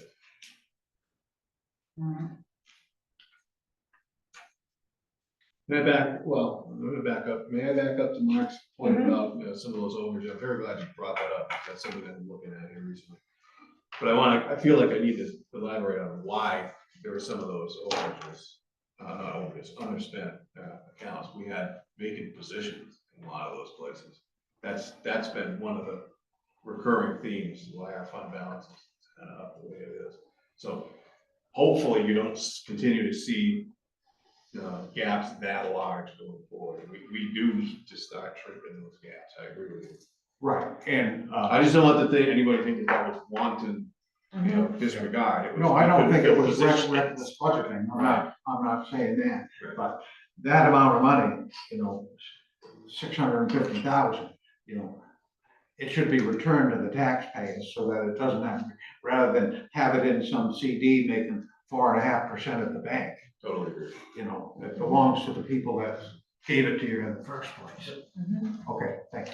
All right, anything else on page 33? Shelley, did you get your question answered about crack sealant? It's gonna be a major crack sealant project. I'm gonna look for it next year. All right. On the crack sealant, I remember the last time we did it, you hired those folks that came around and they did all the streets in there, but that wasn't 40,000, was it? You remember? No, that amount wasn't, no. That's No, it was just like- village. It was like That- 15,000 or We something. spent a little more than 20 last time that we did it. Oh, yeah? We went over a little Okay. bit last time we did it. But you really should cover anything you've paved in the last 4 or 5 years, you should cover. And there's quite a bit of ground to cover. Yeah, crack sealant helps preserve what you just sunk a bunch of money in. It really is. Because if you don't, the water gets in there and it freezes and thaws, things like that, next thing you know, your roads are junk. And I would prefer not, just to be clear, I'd prefer not to have that be a carry forward, but I couldn't get it out in time.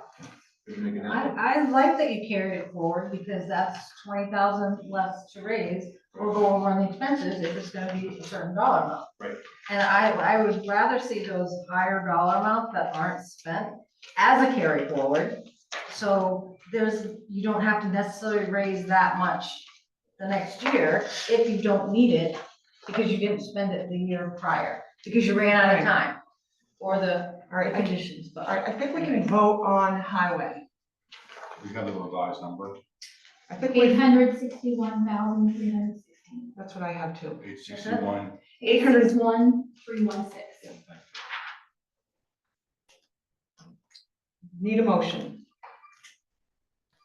Motion to approve to recommend the highway department budget amount of $861,316. Scott has motion Second. and Colin seconds. Any further discussion? All those in favor? And that is unanimous. Sewer. Sewer department, also a, all union under the compensation lines. Joe? Line 1004, meals and lodging. It's at $1,000, which is higher, but then nothing has been expensed in that line item since 2023. I don't understand why there would be an increase. Because there was a request for them to go to training and spend that time at the conference, the Maine Rural Water Association conference.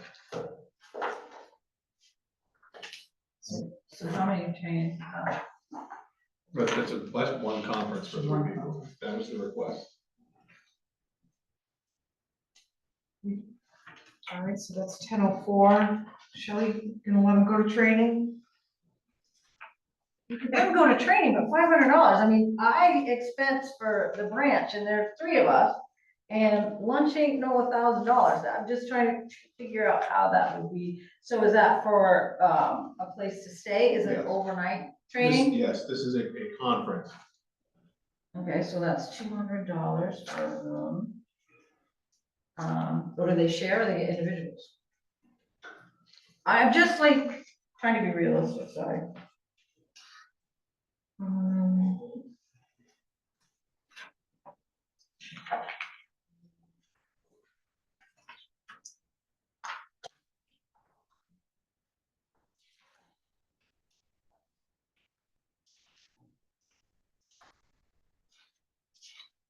I got a question. It just hasn't been spent. I mean, I really hope they go, Joe. I mean, I'm looking back on the actual for 2021, 2022. Just that it's not a line that's spent.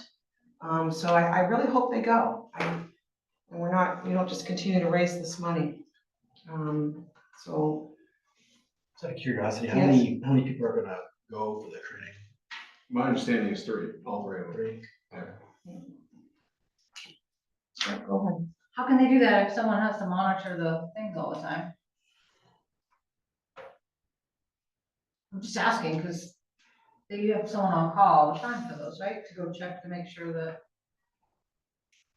Is it the generators or something working? That's up to them to figure It's not our problem. No, I'm just saying, like, That's the request. can that, is it possible?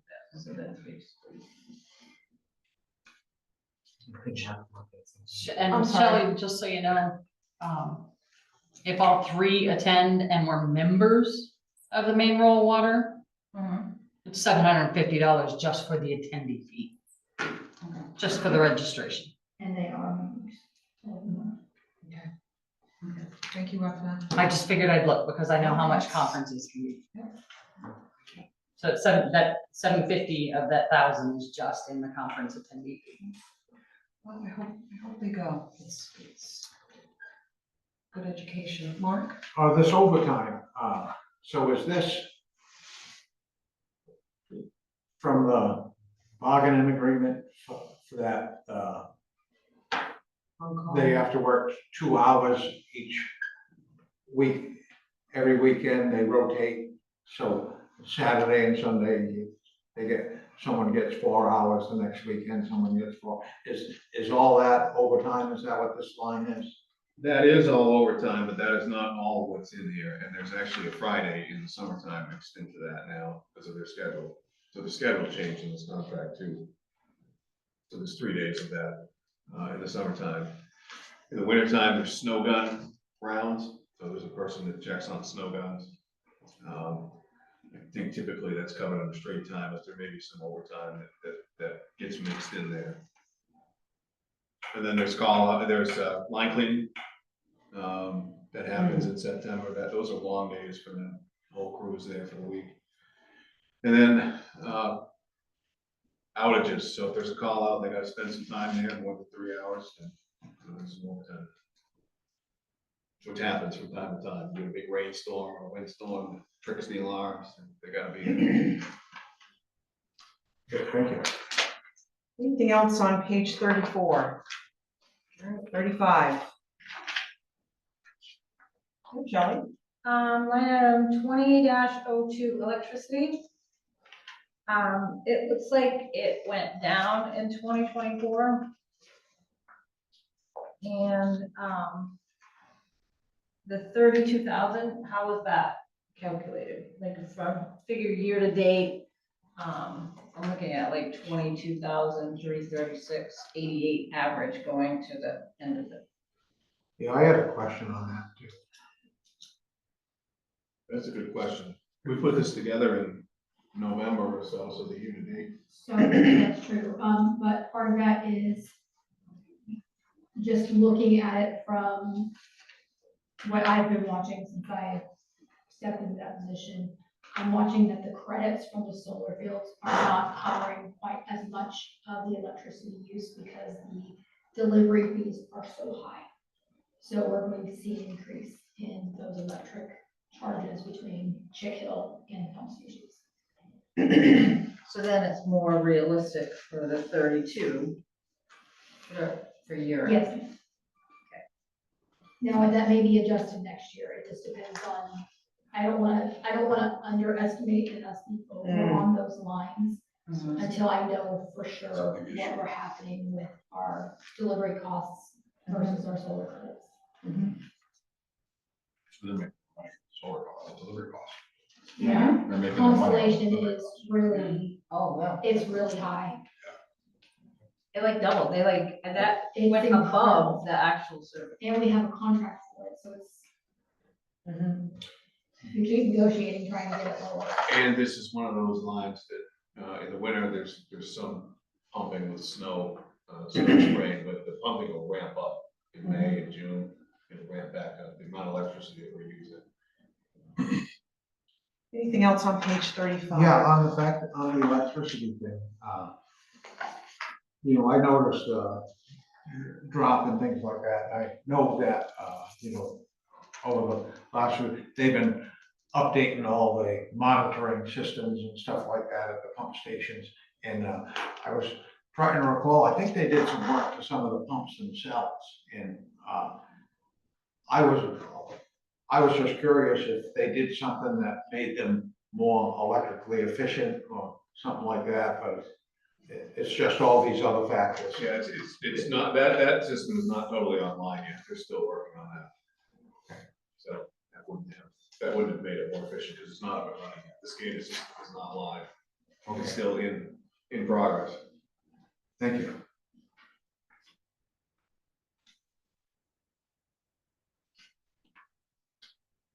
Right, 36. Right, Joan? Water, do you pay the water, monthly or quarterly? Quarterly. Quarterly.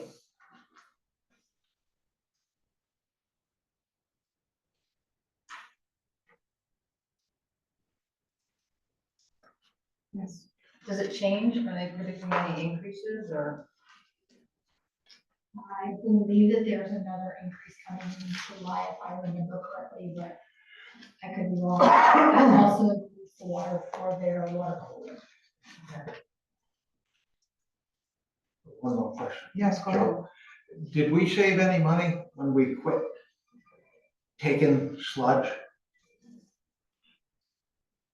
I know there was a little bit of revenue with it, but I figured there must have been a fair amount of, you know, Did we save any money? yeah, by not having that available. Or was it a wash before? You know, because So we used to receive payments for accepting that. We don't receive it now because we don't take it. I don't know that we saved any money on it. okay. I didn't know if it was a time demand on the personnel up there, and additional testing and all that other stuff. And I don't think it's made much difference. Okay. I couldn't see where it did. I don't know. Just was curious. Good question.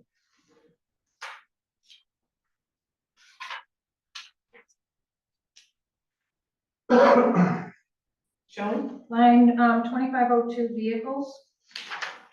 It's gonna trend up to 5,000. Is there older vehicles where you think that there is more maintenance and keep up?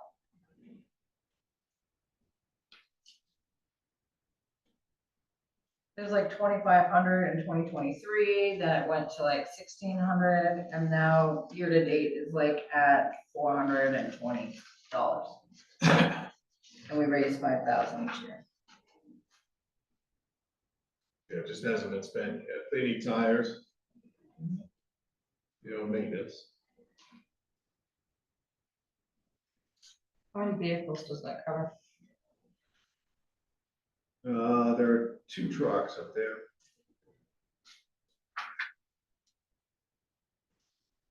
One's a new one with the lift gate and all that stuff, right?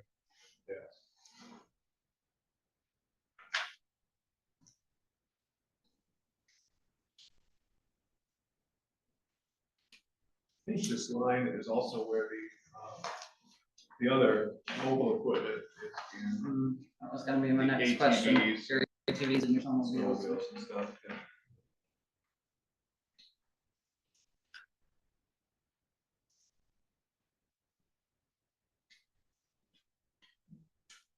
Having said that, though, and given that there is a newer vehicle up there, I'd be inclined to make a motion to reduce that to 3,000. Ethna's motion to reduce line 2503 to 3,000. Second. And Shelley seconds.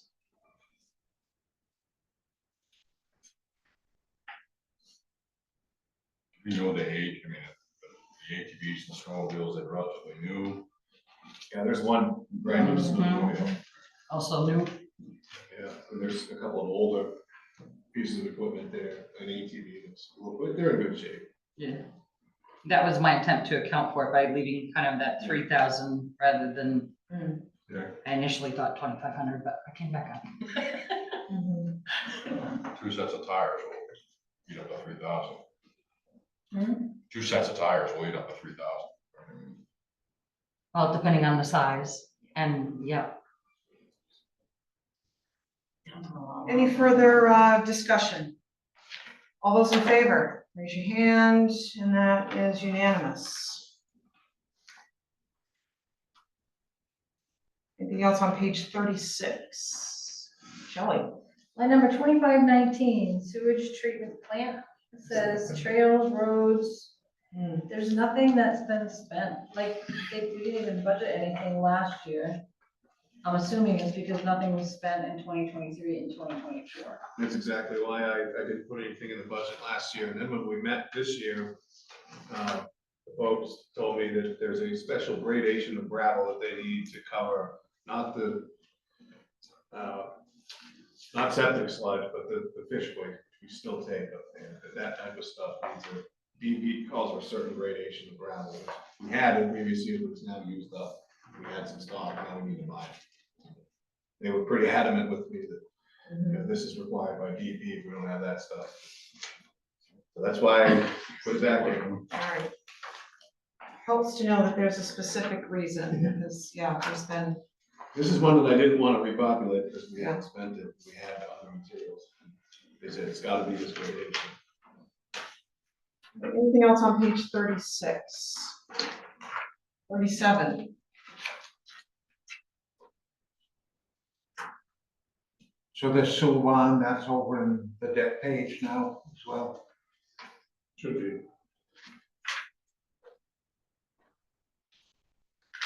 Very well. I'll set with page 37. This wraps up on the next page, page 38. And vote on this one as well.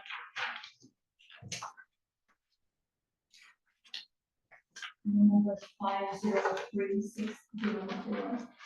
503604. Motion to recommend Public Works Sanitary Sewer Department budget in the amount of $503,604. It's Ethna's motion Second. and Collins seconds. All those in favor?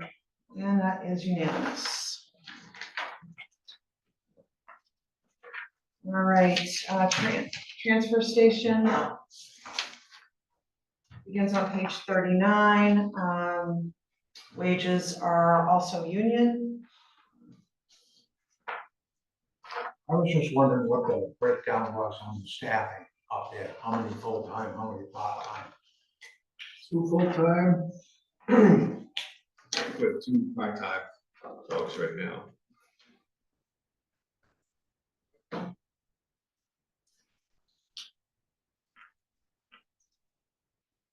There's an increase in the hourly rate there for part-time folks.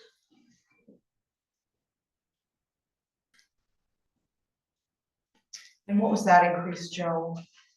I think we landed at 17 per hour. I believe so. They're just a little bit above minimum wage right now. Okay. Any questions with page 39, Mark? Just, on these part-time positions, what makes someone part-time?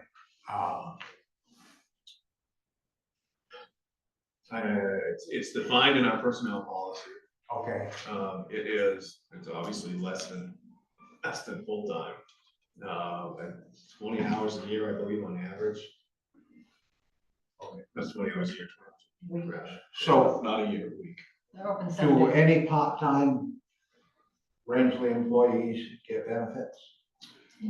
No, however, there, in the personnel policy, there is provision that they may be eligible for prorated benefits, but none of them do, none of them work an average of 20 hours a week, all year round, at the transfer station. Including Golden Boston? At That's the correct. transfer station. No, I was wondering, I got to thinking when I was going through trying to finalize my sheet, that was one of the That questions person I does not had. get, Does Golden Boston? none of the part-time employees in the town currently receive prorated Okay. benefits. Thank you. They will be eligible for Maine FLMA, right? Yeah, yes, that is correct. Any other questions on page 39? Page 40.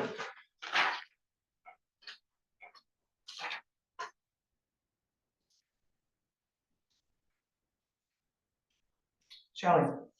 On line item 1506 for diesel, there's no expenses for it year to date. 1508. 1508.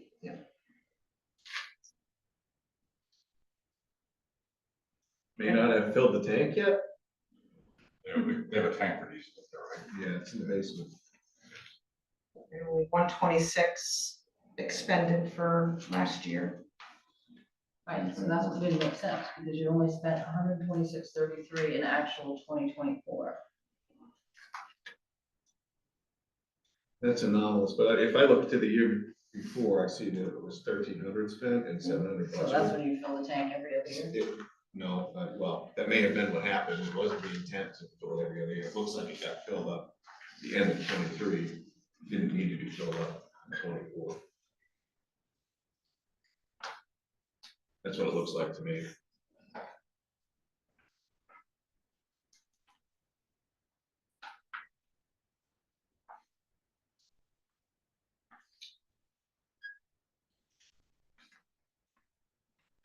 The pattern has been for, yeah, like the actual for 2021 is 0, the actual for 2022 is 0, and then 2023 jumped in with 1,300.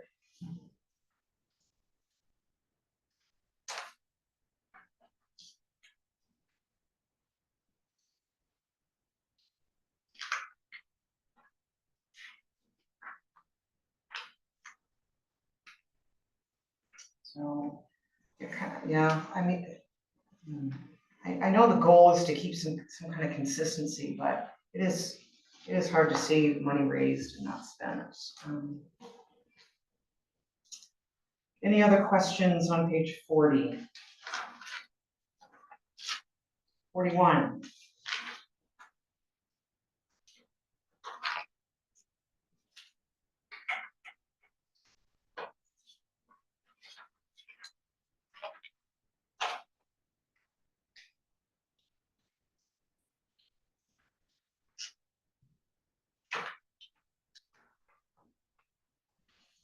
Yeah, Sean. Line item 2504 for equipment, and it says Atlantic Leasing, generator and pumper. So last year, year to date, you're way over. And then you're okay with the 3,400? Mhm. Yeah, some of that was one-time maintenance, so there was the annual maintenance, at which time they discovered something that was not an annual, item, it was kind of a one-time, one-off. For a couple, few years, I think emergency thing that needed to be handled. Anything else on page 41, 42? Yes, Sean. Line number 35-18, testing, monitoring services for 1,700. We raise it every year, but nothing's been spent. I don't think we ever got to the bottom of that either. Nobody seemed to know, I asked Rich, I asked the guys at the plant, and neither one of them And the bills that we've been putting in. Yeah, and that being the case, gotta go ahead and tell it. We did What's it. that? That being the case, I. Got it, says Joe. Did you want to leave anything, do you recommend leaving anything in there at all, Joe, or, I wouldn't because we haven't paid in a couple of years. right? I thought there was some error somewhere, Marty and I did look into it, we didn't find anything, the guys, employees on either department didn't see anything anomalous, so. Okay. So, Somebody's doing it? I don't know what's going on. We're going to charge you. I would take it right out of it. all right, so we need a motion to bring the, line 35-18 to 0. So moved. Ethna's motion. And Colin seconds. I just want to make sure. Yep. Just want to make sure in the notes, it says DEP require testing of the groundwater at the landfill. Mhm. Okay. My understanding is it's happening. Okay. All right, all those in favor, raise your hand, and that's unanimous. Probably when they come to do the sewage stuff, they just go up there and do that, you know, and don't bother to break it out separately, Yeah, be my guess. right. Anything else on page 42? Transfer station ends, next page, page 43. We've already discussed the new line for the pest control services that's really needed up there, so we'll need to discuss that. Are you a shotgun up there? That would be good target practice. For what, the police? Yeah, get a little 20. Okay, Yeah. yeah, let's not put that Sorry, in there. that's. All right, let's, You're on If I page saw a rat there. 43. Okay, so I'm just curious, when we first started taking the brush up there, Cousineau came and, ground it all up and hauled it off, and it was a wash to the town. Then, either the second or the third year, he ended up billing the town for some of it, I believe, because it cost him more to do it. I don't know if the price of biomass was down or what was going on with it, but I think he billed the town one year. And then, so I was just wondering what the current status of that is. Is that, does he do it for nothing, you know, do it for the material, or does the town pay him some way, or? It's currently a net zero on the brush. If we need stumps ground, we'll do that per hour. Right, but you charge 600 a load for those. We charge an amount that should cover that. Right. When we have it done. But it's net zero. I will say that, in lieu of any payments changing, there were a couple of times that company did donate some playground chips to the town. Yeah, As a gesture of goodwill, but it's a net zero process. yeah, And okay. it has been the last 2 or 3 years. All right, super. The only reason I had it is if there was a cost to the town, then I think it would be in the town's best interest to try to see where that material is coming from, because it's not always going to be a race. So, but if it's net zero, you know, it doesn't Well, matter. Well, it does matter. By ordinance, it shouldn't go into that facility. It's not from Rangeley or a town that has a contract with Rangeley. So Mhm. if you're aware of that, I'd like to have a conversation with folks who are bringing stuff from the other Okay. places. All right, so, anything else I don't know, on Mark, page 43? not paying for it. That's right. All right, I think we can vote on the transfer station budget. 529,178. 529,178. I'll make a motion to accept the 2026 budget of 529,178 for the solid waste transfer station. Jim's motion. Second. And Shelley seconds. Any further discussion? I will just mention that $475 of that has been zero for the last, has a zero expense for the last 4 years. Just putting it out there. All right. And 4 different lines, it totals to $475 that have had 0 expenses for the last. Yeah. Just wanted to throw it out there. Okay. Minor equipment, health immunizations, public education, and advertising. That adds up to $475 of unspent but raised money.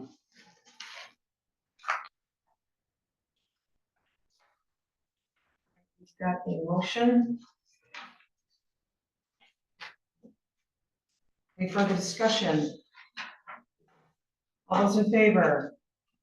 All those opposed? Oh, we've got a unanimous, so 6-0. All right, we're at 7 o'clock, airport. I happened to be at I zoomed in at the last meeting, and it looks like, Joe, the airport committee's kind of in the middle of something.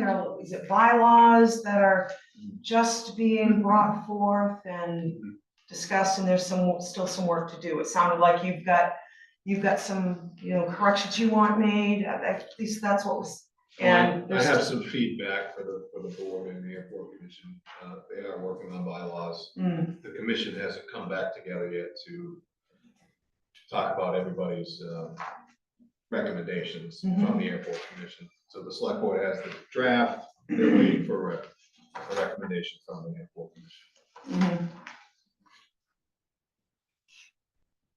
A recommendation from the airport commission for what? Sorry. Bylaws, a draft of the bylaws. The draft bylaws, Yeah. okay, so that's still rolling. Yeah. What is the salary for? The salary is an increase, because I would have recommended to the board and the airport commission, I believe, that there should be someone other than the town manager that is the airport manager. So it's increased to try to attract someone to do that. And do you mind if I ask what the logic is behind that? I mean, it's a town-owned.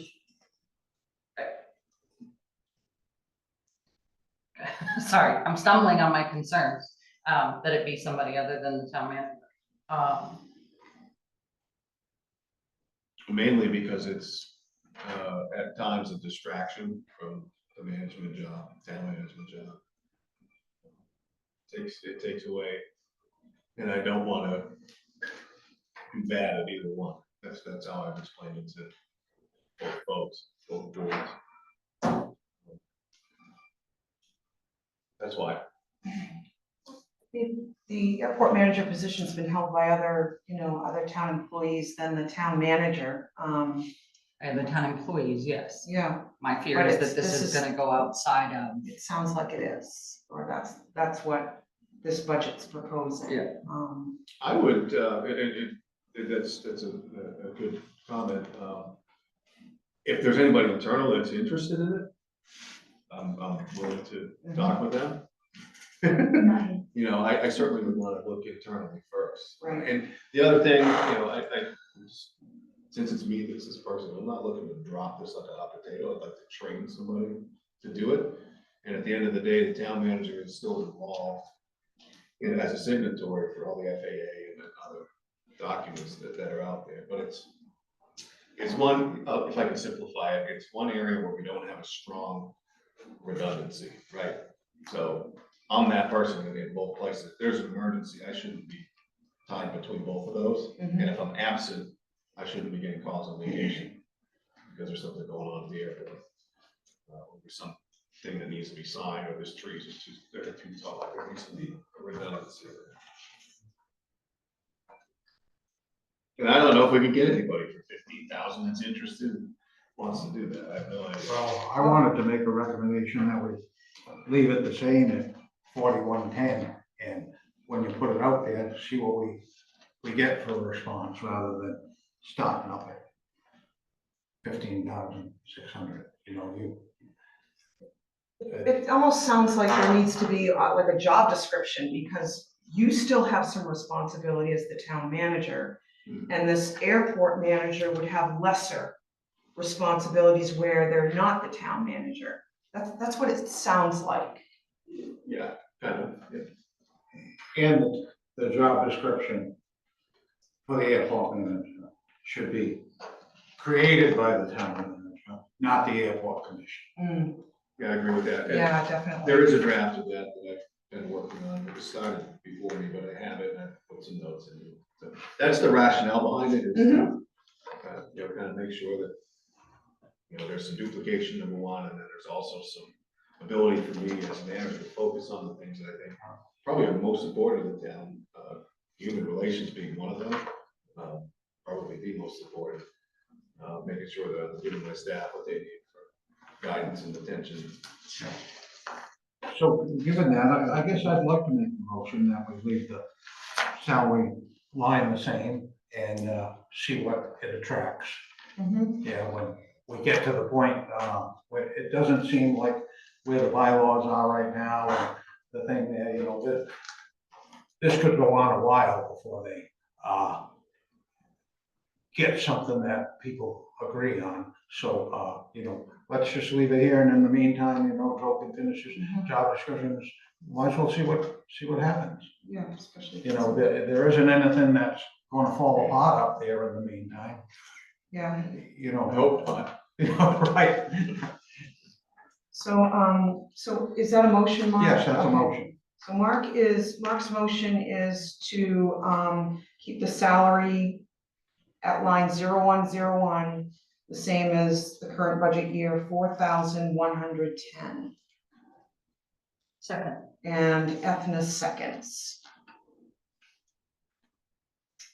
Any discussion? So just, Yes, yeah. I'm confused. Are the bylaws, the changing of the bylaws, slowing down the hiring of this position? I thought that's what I was hearing. In my mind, it wouldn't. There is a kind of a philosophical difference of approach, and I think the airport commission is looking, from what I read in the bylaws, they're looking for someone that reports to them, which I do not support, and they know that. So it doesn't slow down the hiring. You could still actively pursue somebody, you may get someone, even though the bylaws aren't completed. Oh, sure, yeah. But there's no job description in, see, the airport commission has been an advisory commission to the board of selectmen. There's, Just if this is an 2026. individual on the airport commission now that would like it to be something that's more aligned with what he's used to in the state that he presently lives in. So, it's a big change, and, it's got a lot of stuff written in there about what the airport manager's gonna do and who he's gonna report to, and, all of these other things. So, I think you'd be doing somebody a disservice to try to draw them into the middle of this right in the moment, but, and at the same time, we don't, not knowing what the final thing's gonna be like, you don't know what the value of it is. So that's why I'd like to see it kept the same, and, if it.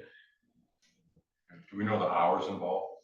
I base this on, this number is based on 8 to 10 hours a week, for someone else to do it. That's so. Well, if they're gonna train up on it, and the thing about this is until you've done it, you don't realize how much is really involved in it, Like today I was dealing with a frozen toilet, the furnace wouldn't start, now there were people that helped me with that, but I had to drop what I was doing to work on that. And I also was dealing with more trees that came up, the recurring issues that takes up more time than you think. And if it's the town's pleasure to have your manager focused on that, that's, if it's the board's pleasure, I should say, then that's fine, but, as the manager. Well, I mean, And you what could the- very well get somebody that's really good at it, really interested, that, is an employee of the town. employee of the town, or, someone local that has a good handle on it, that, doesn't have another demanding full-time job, that would be happy to do this type of thing for what the current wage is. Shelley? So correct me if I'm wrong, because I'm going back on my memory in regards to, the position. It has in the past, it's always been part of the town manager's job for the airport.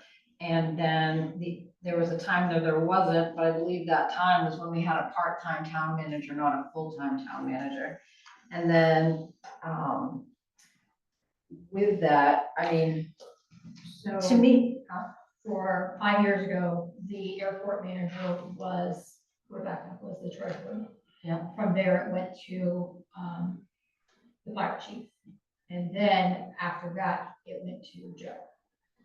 okay, So I don't know prior to that, but I believe that when the treasurer got involved in all of the build out with the runways and everything up there, that's when she became a manager. okay, and then just my other part of, when if I recall right, the Parks and Rec director, part of theirs was maintenance for buildings and stuff, so that did not include the airport? It includes some components of that are in there, and Okay. that person helped me today with the issues I talked about. And I'm gonna express my concern because I was a part of it and it happened when we had a grant and the bill didn't get submitted. And that was like $700,000 that we would have lost had you not taken over to get that money back for the town with the FAA. And that is my hugest concern about having a manager that is up there reporting to you. And I mean, we're talking serious money for that airport with the FAA and having to follow grants. That is my hugest concern of it being some outsourced. That's- Great concern, and as I mentioned earlier, Thank I you. don't intend to, and I don't think I can go away from it completely. I'm the signatory for the town on all of those things. So if there was somebody that worked with me, like, I have employees work with me all the time, and that responsibility, at the end of the day, I'm the person that's signing all those different requirements. So I'm just trying to make sure there's a, and I hate to use the word redundancy, but a safeguard there, so there's someone else who knows how to do it. Right now, you know, the chief does know sort of a lot of components of it, but I'm the only one, and I don't think that that's good for an organization. If you have one person who has all the knowledge, I need somebody to share it with, so that you have continuity. That's really where I'm coming from. I'm concerned about just, even if it's 4 to 5 hours a week, it's $4,100, you're gonna attract somebody to do it for the year. I doubt it, but What is the proposed hourly rate? I think it was 30, if I remember right, 8 to 10 hours at $30 an hour. We drop it a little bit, I don't. It's just, Sounds like it it's not needs like it's a more. fairly important position. I mean, if it was worth 700 grand one year, Yes. Well, that's what I'm saying. It's you know. internal control. I mean, that's what it was. It was accountability and internal control, which is what Shelley means. It's like, it's why it's important for the manager to be involved Right. and to follow the paper trail and to be a part of the communication. I mean, when we went to a part-time town manager several years ago, we had 2 of them. They couldn't, it was passed on to another employee. And so but it's always been a part of the internal communications and runnings of the town. It was Yeah, always the you town set up manager up until Tim Pellerin got hired, and he was fire chief and town manager, and he didn't Couldn't want to do it, do couldn't the do it. airport thing too, that would have been 3 jobs, so they Rebecca wanted to do it, so he gave it to her, and then Marty just gave you the sequence after that, and then it went back to Joe, but, being on the airport commission, I'm not on it now, but I was on for 29 years, a pretty good idea of what's involved with all the stuff going on there. And I think it's worth putting out there, Jim. I don't, with if Joe still gets reported to, I don't think a new airport manager would have to spend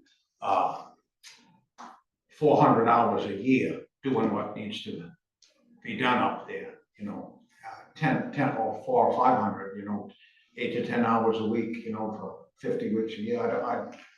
I don't think it requires that, especially with Joe still being the backstop. So that's why I'm suggesting that I don't think it's you know, a bit. If I thought it was a bad idea, I wouldn't have suggested it.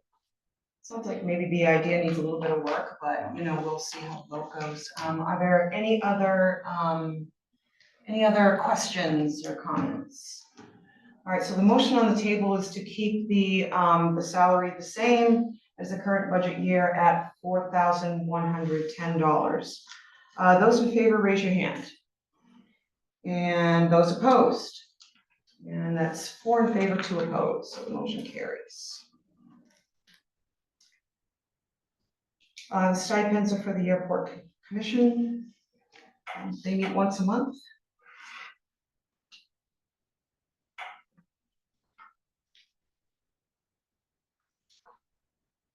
Just want to point out that by Yes. changing that salary number, we changed the FICA numbers Mhm. too. So they would duplicate, it appears, they would duplicate what is They would currently duplicate the under current. the 2025 budget. I just wanted to point that out. Yeah, thank you. Shelley? I make a motion to reduce line item 15-11, minor equipment for small tools and equipment, for the building. Haven't spent anything to date. And we, also had nothing spent for actual in 2023 and only, $23 in 2024. So I make a motion to reduce that to $50. Second. Shelley's motion to reduce line 1511 to $50 and Ethna seconds.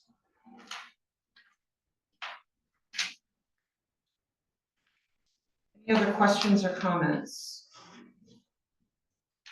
2022, it was $30.58.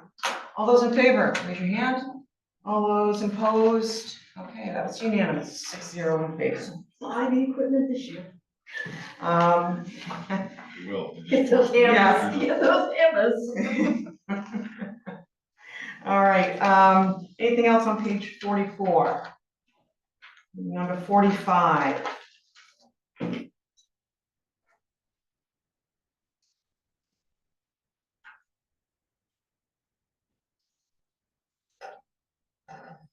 Shelley? On line item 2511 for the runway.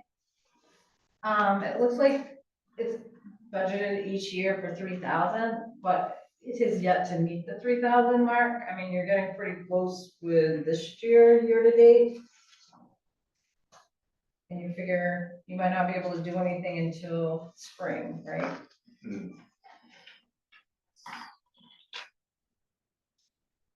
Zero in 2022 as well.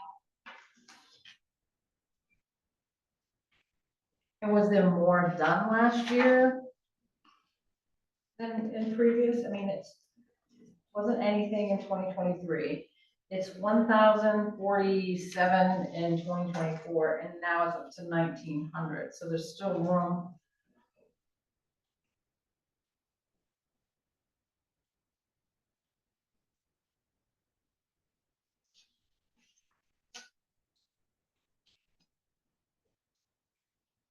National, can they go lower? And if you motion for it. Oh, okay. Well, I was just saying, like, if there's something projected, like, hey, when I did budgets for a previous bank and we had to project everything of what it was gonna be at the end of the year. So that's what I don't have for information. So, yeah, I mean, it's hard for me to do that there too, because what I've experienced at the airport has been things I never would have thought would have happened. The lights got run over, they went out. This is my best guess. Best guess. But, you know, the committee's right, we underspent a lot of these accounts, so. Trust your judgment. On 2001, increase, you had mentioned the last time about the Starlink. Just how expensive is that Starlink? 120 a month, I think, is that right? There's a startup of 300 to 500, there's $120 a month. But it's kind of critical for the camera system we had put in. I can get input from the cameras. Yeah. But it's a struggle to get it remotely. I can get it remotely, but it would be a lot better to have that, and also the lifelike camera. So now the bandwidth is being used up for those cameras. The Yeah, weather camera works, but Yeah. I wouldn't wanna jeopardize that going down, Right, because they look at that before they take off. yeah, no, that's. We were talking about needing cameras up there and just better, safety Yeah. and surveillance, so, yeah, And the cameras do work, don't get me wrong. Great. I can get the information, but it'd be better to have it through Starlink, so that yeah. mhm, I can get it That, wherever I'm at. Cell tower up on Dallas Hill, T-Mobile is looking at putting a Starlink repeater up oh, wow, on that thing. Yeah, come, once the good weather rolls around. I just figured I'd mention it, because I happen to have some knowledge. all right, anything else on page 45, Shelley? So I have a question on the insurance, line item 30-12 for the airport liability insurance. Oh, I forgot, I did ask that on your behalf, Oh, you did? and it's a separate, It's separate from our property casualty, but MMA does require that we have this insurance. They just don't offer it. It's a company, separate So from it's them. not being duplicated. It's not a duplication, no, this is for, activities at the airport, right, this covers our liability, people land, taking off, and all that other stuff. Somebody coming off the end of the runway. Exactly. What's that? Somebody coming off the end of the runway. in the tree. Okay, anything else on page 45? 46, we reached the end, last page of the airport budget.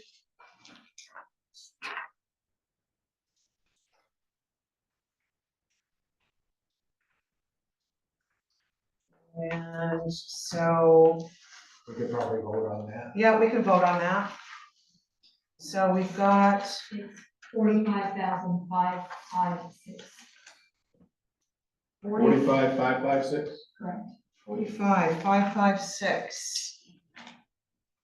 I'll make a motion, we approve the airport budget for $45,556. Mark's motion Second. and Ethna seconds. Any further questions, comments? All those in favor, raise your hand. All those opposed, and the motion carries 5-1. All right, let's see here. Parks and Rec.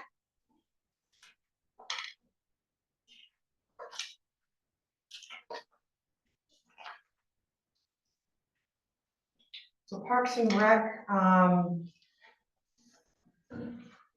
non-union for line 10101, and is it union for line 102?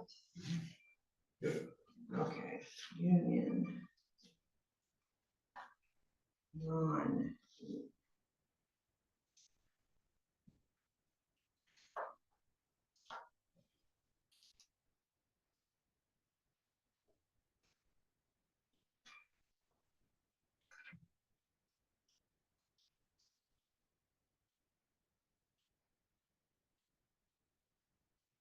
Okay, on line 0101 on the salary, I have a note here that the increase was based on the draft salary survey, and I just wonder about how applicable that average amount on that survey is to this thing. I would think that if we took the 2025 budget and added the COLA to it, that would be sufficient. The survey responses to that position, I was happy the person that's in it got it and stuff like that. The original job description required much more education and experience than, that brought on, and, the ones in the salary survey also, require, degrees in, outdoor recreation and those types of things. I just think that, it's a very fair and reasonable pay, that the person's receiving now, and I think they do a great job. And, I don't think the salary survey should come to play on this position. So Mark is, so you mentioned, all right, so this particular position does not factor in, the consumer price index increase. Joe's has the consumer price index factored into this budget, goal is 2.5%.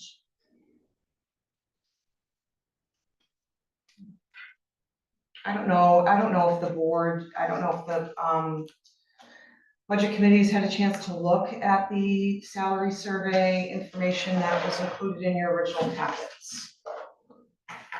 Yeah, I mean, the average salary was $66,613 for the Park and Recreation Director survey. We're, and I respect that we're at the low end of that, but what were the other, this particular position essentially has additional assistance, for lack of a better term. We have multiple additional wages, part-time wages, stipend positions. So there's a lot of responsibility that is outsourced. So I just want to make sure that we're comparing apples to apples. I'm concerned about how the current, how the salary survey was used in all of the positions. At this point, just specifically, I'd like to know how the factors like years of service, education levels, benefits package, and duties and responsibilities all factored into the considerations that we gave to some of these. So is that a general question, Ethna, to the town manager as far as how the salary survey was weighed into the wage adjustments, or Yeah. this position?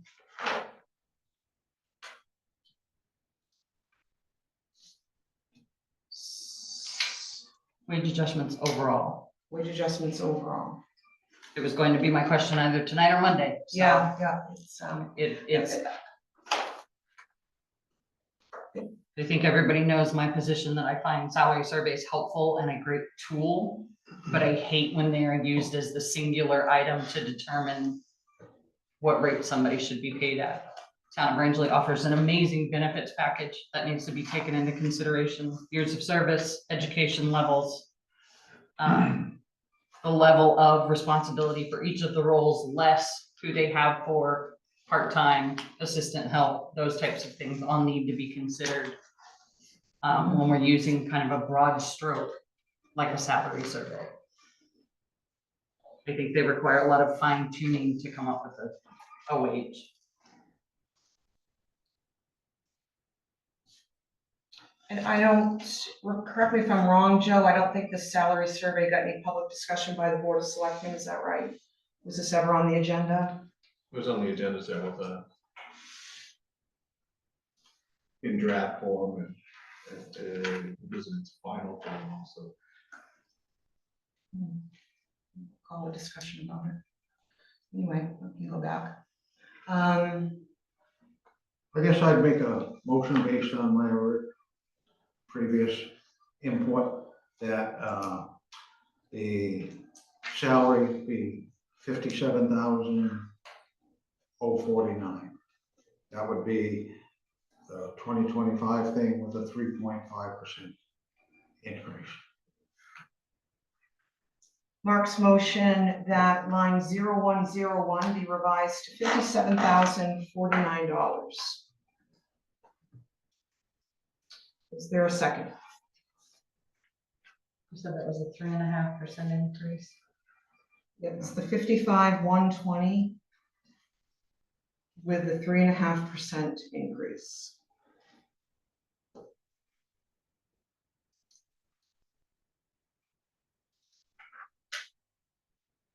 I'll second that for the sake of discussion and moving this forward. When I look at the salary survey, towns almost said match up identically to us, but and some of the people do have long years of service, but you know, Bridgeton doesn't give the years of service. The salary is $74,000, just under 74,000. Carabasset Valley, 24 years, 70,400. Freiburg, 66.5. Greenville down at 40. Presque Isle at 83. Vinyl Haven at 76.7.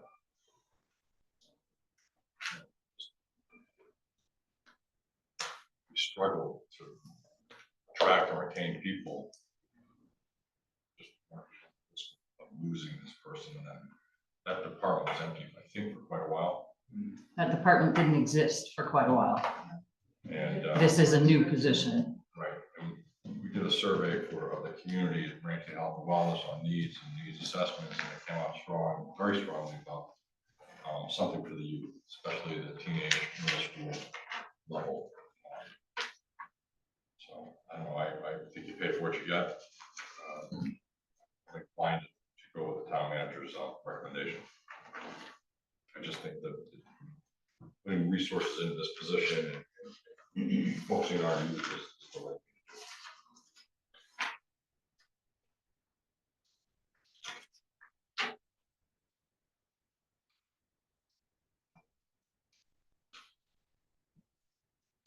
You know, I think we're more closely aligned. I mean, Presque Isle is a population of almost 10,000 people.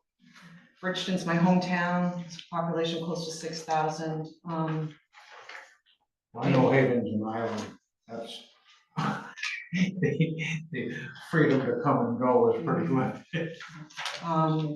You know, the Carabasset Valley director has 24 years experience at, you know, 70 grand. Greenville, we're probably most closely aligned with 6 years experience at 40 grand. It's, I think, you know,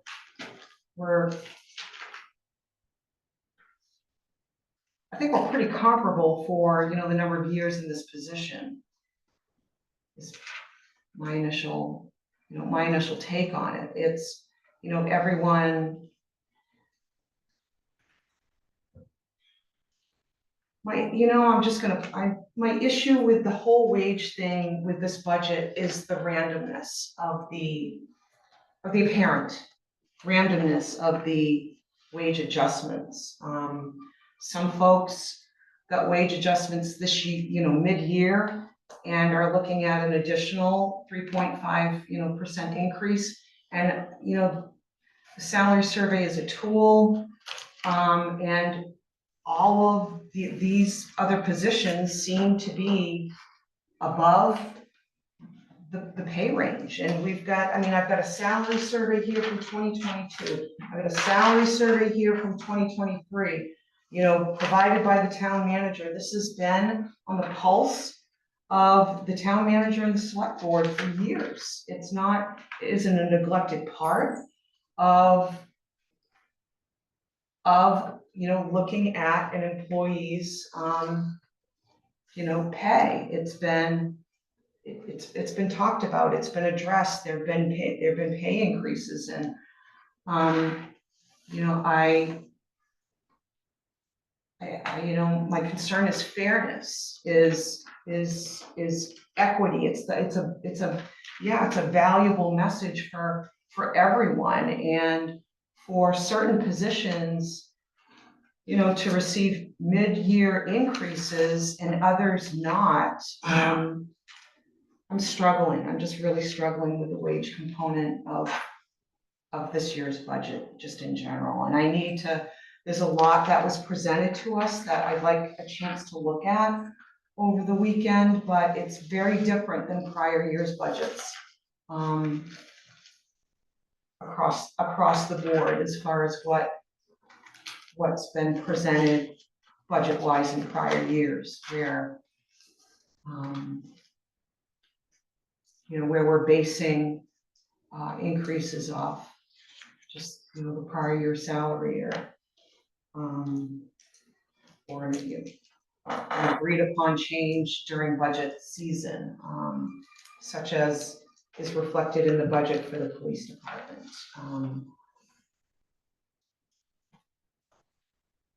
So that, I mean, I don't have an, I guess I just need to put it out there, I'm just struggling. I don't have an easy, there's a lot of information to look at, and I'd like the time to look at it this weekend, but anyway, there's a motion, and a second for this, for line 0101 for $57,049.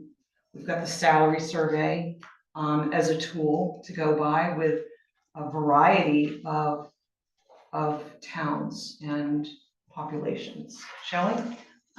So this part I have always taken so seriously, and I look at websites and I wanna do what's fair. I am just basically looking at the numbers. And to me, a salary survey should be more of, this is where you're at right now. And then this is the years as you come, so you have a where you start, then you have a mid-tier, and then you have the cap. And with the goal of is, you do certain things. I mean, you have so many years, then you should be in the mid-tier. If you have so many after, then you should be at the top tier. And you and I have talked about this 100 times, and I have not changed my spiel throughout. I believe our competition is Franklin County. I believe that these other towns that are there, some are realistic and some, but I'm just looking at the whole thing, and years of experience gives you the base to get that range. And then once you have the range, then you could be like, okay, so this is the next goal. And then if you're doing something that is in addition to what your normal job duties are, then that's something that's totally different. But this is, that's how I look at salaries, and I look at, here's the mid-tier, and this is where you're at. Not everybody always gets that 3.5% in everything that they do. So I'm looking at it too, as a taxpayer, and looking at what the ranges are. I mean, to see what percentage of increase they're getting. Not everyone gets that increase every year on their salary, for their income. You're talking about the workforce The in general. workforce in general, Okay. yes. So, and I think that with that starting pay, where you're like, okay, I started at this pay, and then each year you're getting like 3 to 4% and things like that, that's a lot. I mean, you know what I mean, that you're adding to it. And then usually every 5 years, you do like a salary survey to see, okay, am I still with my ranges? And then you go back again and we look at the mid, you look at the beginning, mid, and then the highest point. But you have like there's the highest point isn't like whatever you dream it is. It's just a matter of what the industry shows for that type of job. Yeah. With comparable properties. I mean, not properties, comparable towns, so. And it's not an exact science, it's just are we within the ranges of the towns in which the town managers or selectmen, I'm not sure who chose those towns, so. That's how I look at it, and I think that's a good pay based on what this is for years of experience, so. Yeah, that's my 2 cents. Okay. Mark, did you have any? I was just gonna add that, Rangeley also has a line for merit raises too, that, can be used as well. I also think that salary range is kind of a guide thing. You've got to read between the lines and, try to get close to having apples and things. It's, so I'm hesitant to, just take averages from the bottom there and start applying them. it's helpful information. Right. That's I for just, sure. I just point out though, that we're not taking an average and applying, we're quite a bit underneath the average. And there's several that are above the average. You know, a lot of these things the community's talking about, I took into consideration when I met with these non-union folks. We've all had discussions about where they're at, what they bring to the organization, and where they're at in relation to the salary survey. I know their years of experience, I know their capabilities. You know, these are my recommendations. Mhm. The salary survey was devised by the elected folks, and I'm following that, in relation to the, performance of that employee. It's not an across, so just to be clear, this is not a year where I'm saying everybody gets 3.5%. Folks who are not getting the salary adjustment related to the survey this year, are getting 3.5% because the cost of living for them is going up this year. The other folks, you know, I was thinking of this the other day. A couple years ago, I tried to do market adjustment plus COLA. It wasn't received well eventually, so I didn't try that. Okay, I'm saying there's a market adjustment, and the folks that have been here and are now in a new year at their university, or at the first of the year, they're getting a market adjustment.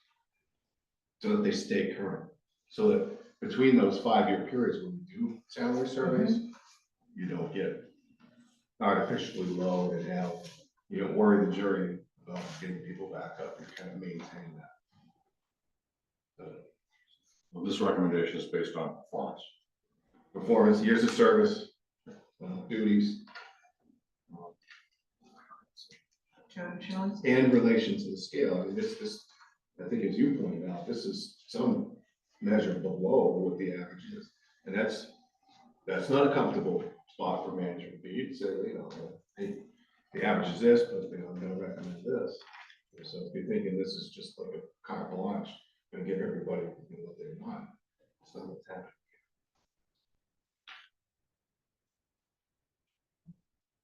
Yeah, So I guess that's, like I said, I'd like to see like a starting, a mid, and then you have so many years of service and stuff. That's what that's what I think the employee should get. That's just my personal opinion. And I think that it is not our job. It's our job for the money. That's what we are looking at. That is it. We don't give performances. I can't look at these positions and say, okay, I'm looking at dollar amounts. It's not my job or any of our jobs to see who's doing a good job and who's not. It's a matter of what is shown in front of us and what the dollar amount is, and trying to determine some kind of range ourselves, because we don't, it's not set up here where you say, okay, this is where my mid would be, like you have done the past, you did for us. I don't know if you remember when the town manager for Rhonda and Wilton, when she did Franklin County and she averaged out what the salaries were, and then we figured out what the low and the mid and high. So. I don't want to speak for Joe, but I think he's doing that. I think he's saying that this is his, based upon the performance of this individual, he's moving him up that range a little bit. I'm good with that. I trust Joe with that. It's not about trust, sorry. Yeah, It's just so- a matter of. Yeah, Here's this is always the sensitive part. Trust his This is skills. always Yeah, the this is sensitive always- area when we get to the budget, and it is our responsibility as the budget committee. It is incumbent upon us to take a look at the numbers. We're looking at the numbers, Right. Yeah. period, at the end of the day. Whether that feels good to us when we walk out the door because we had to be a little harsh on looking at some of these numbers, that's on us to live with when we walk out the door. But it's also on us to live with that we're we need to balance the needs of our employees with our responsibilities to the community. And if we don't do that, we're doing a huge disservice to our community. I mean, if we're offering merit-based longevity, cost of living increases, not to mention the incredible benefits package, we have to wonder if we're striking the right balance between fairly compensating our employees and ensuring the long-term fiscal health of the community. It is so important to consider how these increases align with the broader financial realities for our residents. So that's why this is the tough part. It is the tough part, It's why not everybody wants to be on this committee. right? It's a fool's errand, I told that joke. It's, yes, Shelley.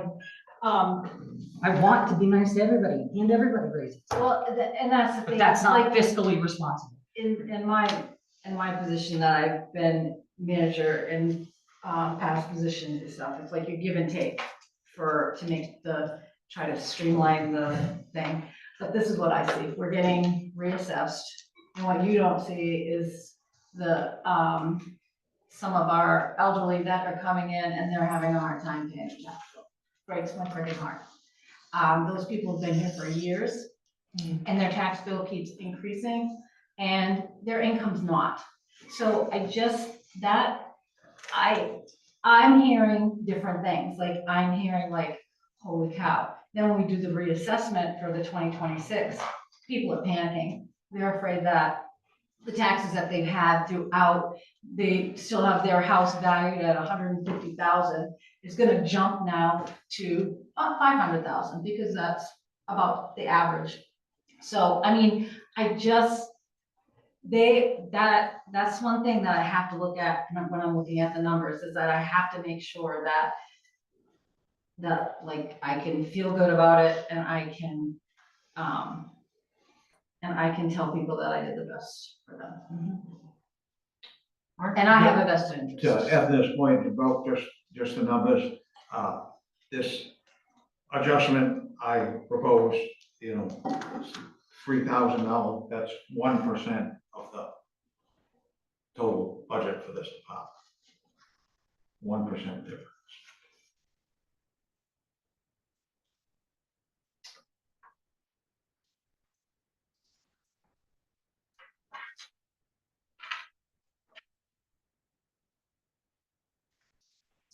Yes, question for Joe. When we brought on a Parks Rec director, was he worth the salary that you offered him when you hired him? Oh, absolutely.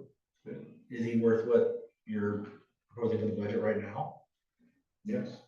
And he can maintain and do everything according to his job description and manage everything on the budget right now? Yes. Okay.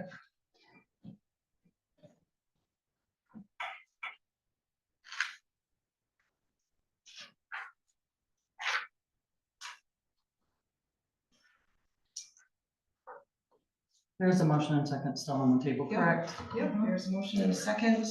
Is there any further discussion? I mean, I just have one last point, this 1 year of service, this was felt to be a very fair salary to pay him. And its duties haven't changed, and so I can't imagine that it needs that much reevaluation or adjustment after 1 year. Dealing with the reality of this particular department. Any further discussion? We have a motion for $57,049 for 0101. All those in favor, raise your hand. All those opposed? That motion passes 4-2.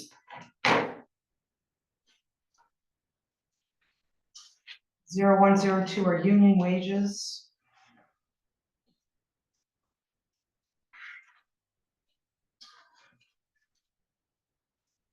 Overtime stipends work their way down. Part-time wages vary depending on the response to the attendance and rec assistance.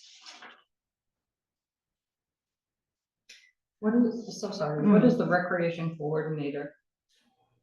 If we now have a Parks and Rec director? Am I missing something there? That's somebody that actually handles individual programs with kids or adults in some cases During the summer. in the summertime. Yeah, when events are busy.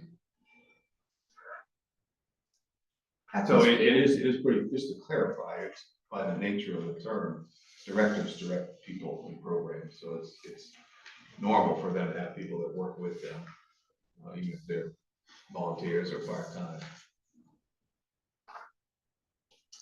And, the director doesn't participate, but there are other folks carrying the programs. Just a quick question. Yeah. On that, 0106, these positions here, is it pretty likely there's people available to hire for all of these things?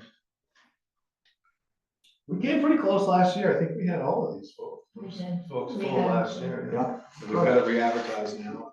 yeah. I know for a long time, hiring lifeguards and stuff was, It was a challenge. it was a big challenge. Part of my duties as a public services director, I know all of that stuff. So the Parks and Recreation Division has existed for a very long time, I think it was said. So do we even have lifeguards? It was said a little while ago that No was, more lifeguards. it was said a little while ago that that's defunct or didn't exist, it's existed for a very long The time. director position didn't exist, Joe. Right. It was the, yeah. it was- That's what I was saying, didn't exist. I was here during the years of Jimmy Quimby's term as Parks and Rec director.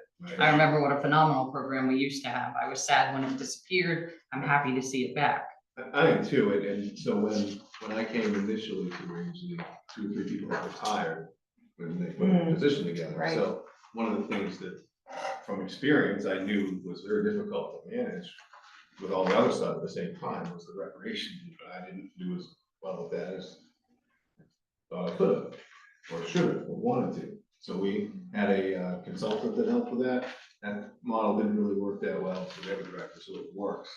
But we had, even back then, a coordinator, a baseball coordinator, a recreation coordinator, so it's really not a new concept. It's something that's existed for a while.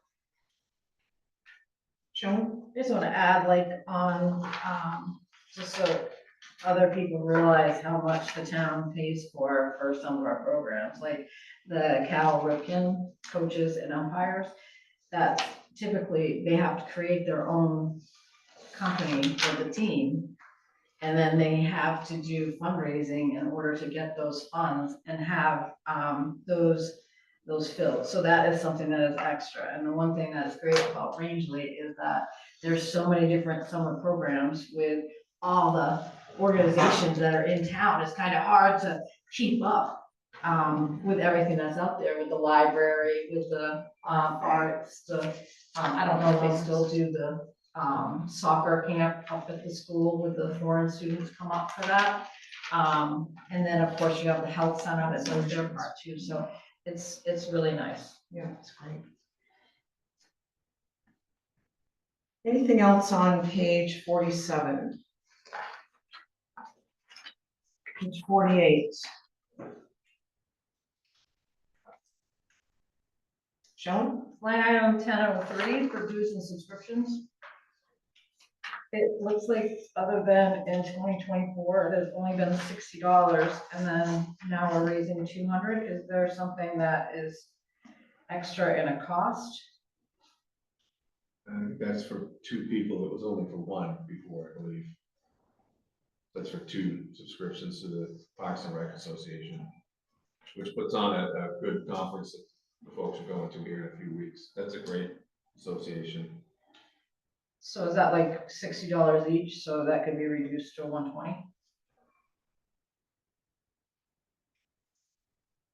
Okay. I don't have a note on what it is. That's the recommendation. Okay. If Make you a went by motion. if you went by last year, it would be. Yeah, going for last year, there was 1 person and then they did it for 2. Make a motion on line 10-03 for dues and subscriptions to reduce that amount to $120. Shelley's motion to reduce 1003 to 120 Second. and Ethna seconds. Any further discussion? All those in favor? All those opposed? Okay, that was unanimous in favor. Yes. So sorry, can we bump back to the training cost? Mm-hmm. That's another one that historically looks like it's been less. Do we have an indication that that's going to meet the 650 marker? Yes. Yeah, they're going into 2 or 3 weeks, they're going to that annual Park and Rec Association. It's in March.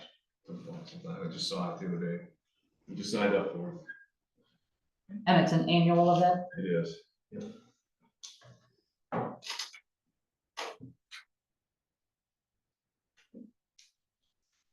Anything else on page 48? Shelley? Line, 1004, meals and lodging. It went from $40 to $600 and nothing has been spent. That's actually going on the credit card. It should be hitting on this month's bill because that's for their lodging while they're at the conference. Okay. Thank you. Anything else on page 48? 49. Shelley? Sorry. On 1509, safety supplies for 3,000. I was just wondering, it's only so far at like, 565 as an expense. Are they looking to replace like, There's an AED in that, a defibrillator device. There's one that was, he just had it the other day and came in and. And again, it's going on this credit card Another one. statement. Yeah. What's that? It's going on this coming credit card statement. The Okay. AED that he just purchased. And there's a request to purchase another one for next year. so there would be two? Wasn't the fire chief getting a grant for AED equipment? I asked because I may know, because he reached out to me. Okay, I would think that we would cover, that he would want to cover Rangeley local with the AEDs to get to the grant. I'd have to look at my sheet. I'm Okay. not familiar with a live grant for that, but I'd have to look.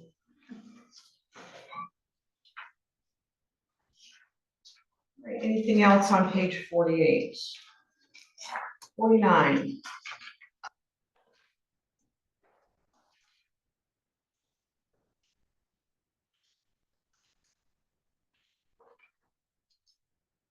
Yes, Shelley. Line number 15-17, program supplies, with all the tickets and stuff like that. He's only at, that budget line item's only been expensed $5,800. Historically, that money hits in the spring. Okay. A lot of, think of baseball, think of all those other things that are coming up.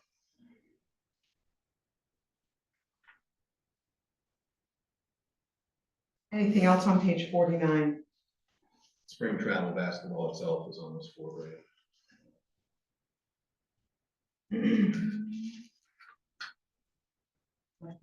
Yes, Shelley. On 15-28 for gas. There's an increase for that. Is that for the current vehicles? Yeah, if you look somewhere, if you look at diesel, which is 1508, you'll see a significant decrease from 5,000 to 815. And if you go to gas, you'll see an increase. It's somewhat proportionate. Because there used to be a diesel truck. Now that's not in service anymore. The new one is gas. So everything they have is gas. Yep.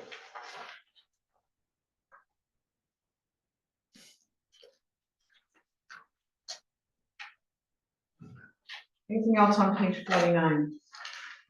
Page 50.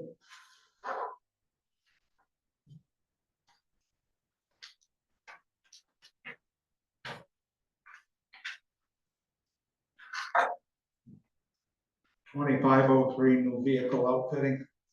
Mm-hmm. What's up with that? Wow. Sorry. And general upkeep. So this is the R&M line for vehicles. New vehicles, so one of the things I know the new vehicle needs is the emblem on the side. But it shouldn't need much more than that. That's just one note in there. General upkeep is for the 2 vehicles. There are 2 vehicles there, and it's one of the F-150s and the new 2500.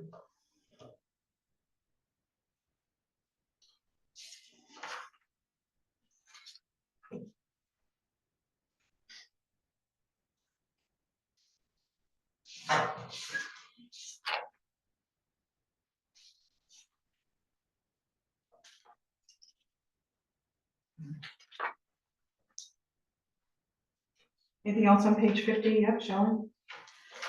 So I'm just looking at, 25-21, town park facilities.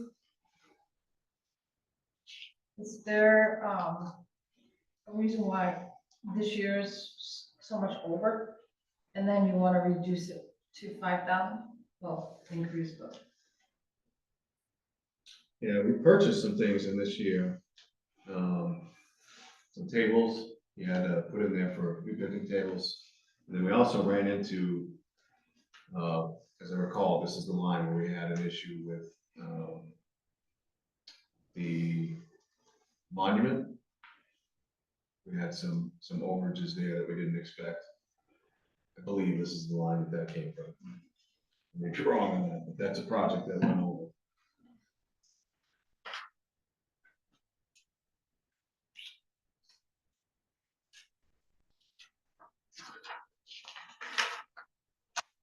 Anything else on page 50? We're on to 51.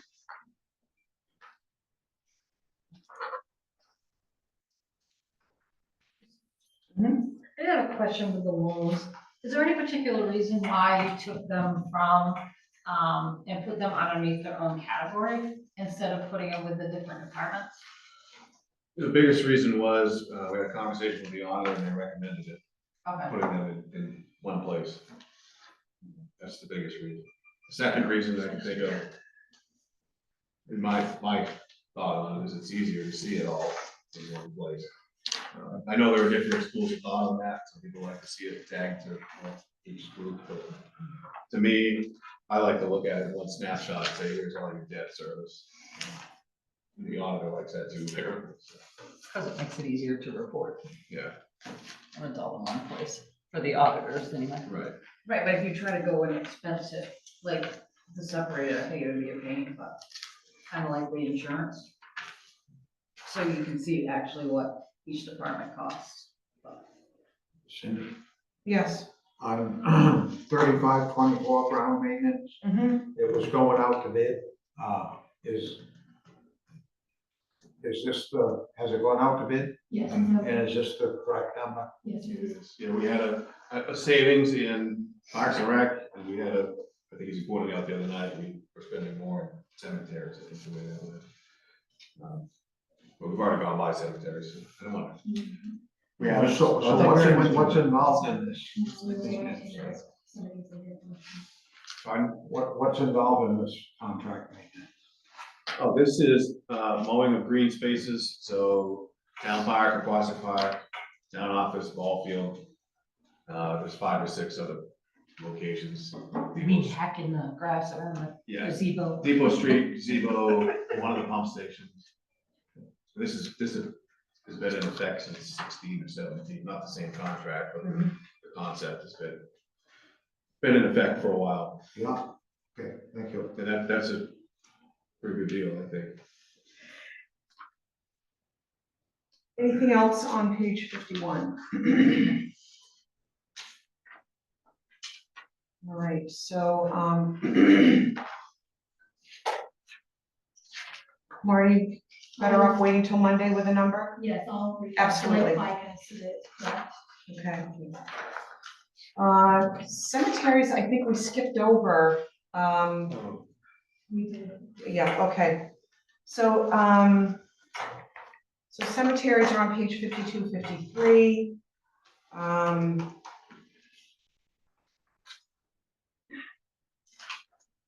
So page 52. Committee stipends, cemetery sexton compensation. Shall we have questions? Is that why I was? Yeah, I thought I saw something circled in Shelley's, Yeah. batch there. Go ahead, Shelley. So underneath 25 17 routine road maintenance. We raise, each year and not spending anything. So that, is that coming out of something? It says roads a new section, but hasn't been anything spent for years. I agree, it's been underspent. So can we cut it? That's your prerogative. So What are they doing with the new section? Are they gonna start work on that? Well, eventually, we're gonna need to put new roads in there, yeah, but there's $1,500 in this year. Wouldn't, Go ahead. just a question wouldn't we want to sell out all of the old section before we do new section? We've got lots of space even up in some of the older areas, Not really, not the front older areas, yeah, even. but when you curve up and around that corner. There's Yeah, really we've not as sold much a of lot of anything lots. there. They've sold quite a bit of those lots. I've signed a lot of deeds in this. As a matter of fact, Chip has already started plotting out Yeah, I bought the new 7 lots. sections to sell out. Yeah, so, Just since I've been here, they've went plotting stuff. All right, so, I just know when we create a new section, everybody wants over there instead of buying the old stuff. I've seen it happen. Well, I've been pushing the old stuff. Great I minds. have the highlighted areas that are ready and have extra. This is how many are in this lot, this is how many are in this range, please buy something. Yep. I was telling Shelley, I bought a couple years ago, wanna make sure we had a good view. That's what everybody, that is what everybody purchases. They want a good The view. view lot. Shut up. Really? Yes, ma'am. Oh, that's funny. All right, so, roads and new section. It was cut in it was 2,323, cut to 1,524. Still 1,525, nothing spent any of those 3 years. Asking for 1,500 again in 2026. When do we honestly see the roads in the new section? I mean, we just had the conversation. We're still pushing old section. We know that we've got to look at plotting, but are we really gonna do it the next fiscal year? And don't commit if you can't. I'm gonna recommend that we reduce that to 0. Based on the recent the current conversation. All right, so Ethna's motion is to reduce line 2517 to 0. Is there a second? Second. And Shelley seconds. Any further discussion? I'm just thinking that you have to have a master plan and it's gonna cost more than 1,500 once it comes down to it. Cause you gotta have the program. Well, isn't that what the reserve is for? Yep, that's true. Oh, well, no, you can only use the reserve for something else. The cemetery is very tricky on using money for the plot. That's perpetual care money that you can only use a certain way, not reserve money. It's a trust fund versus. There's- Yeah. Alright. And could Joe carry forward the 1,500?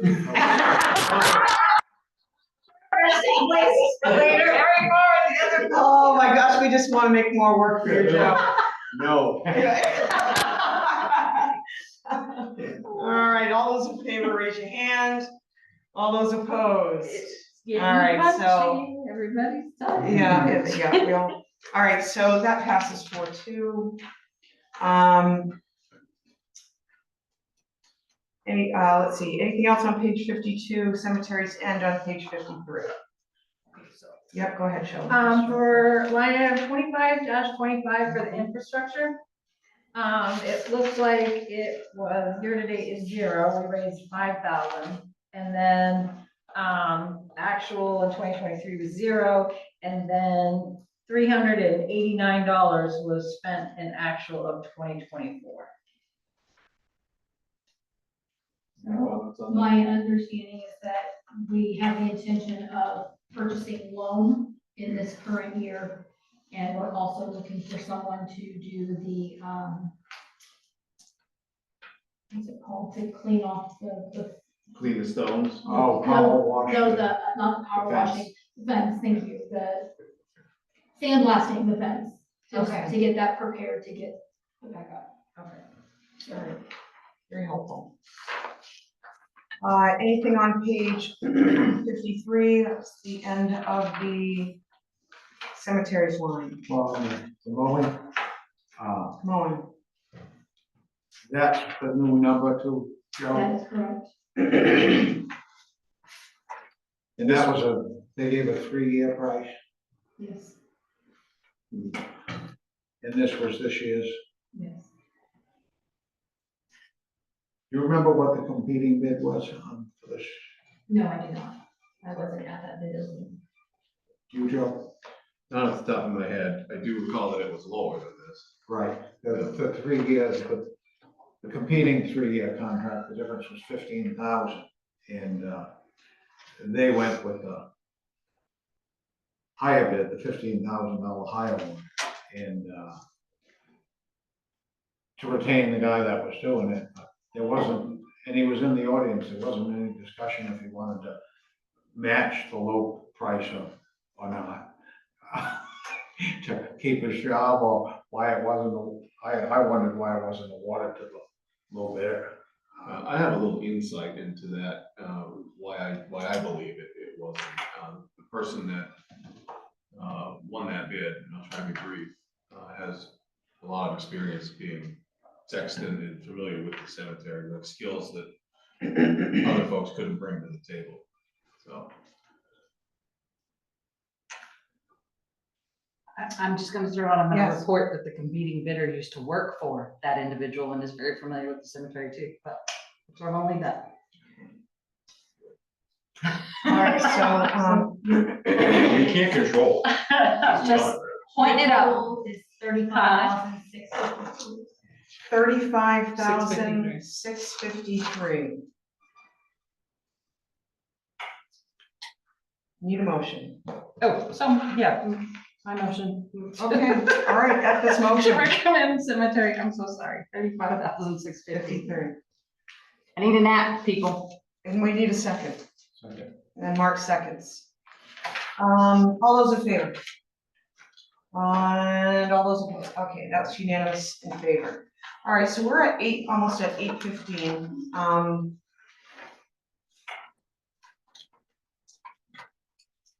We made a motion on the public works to, We don't have to do public services director, that's old budget, we've already got a comfort station, the next one is culture.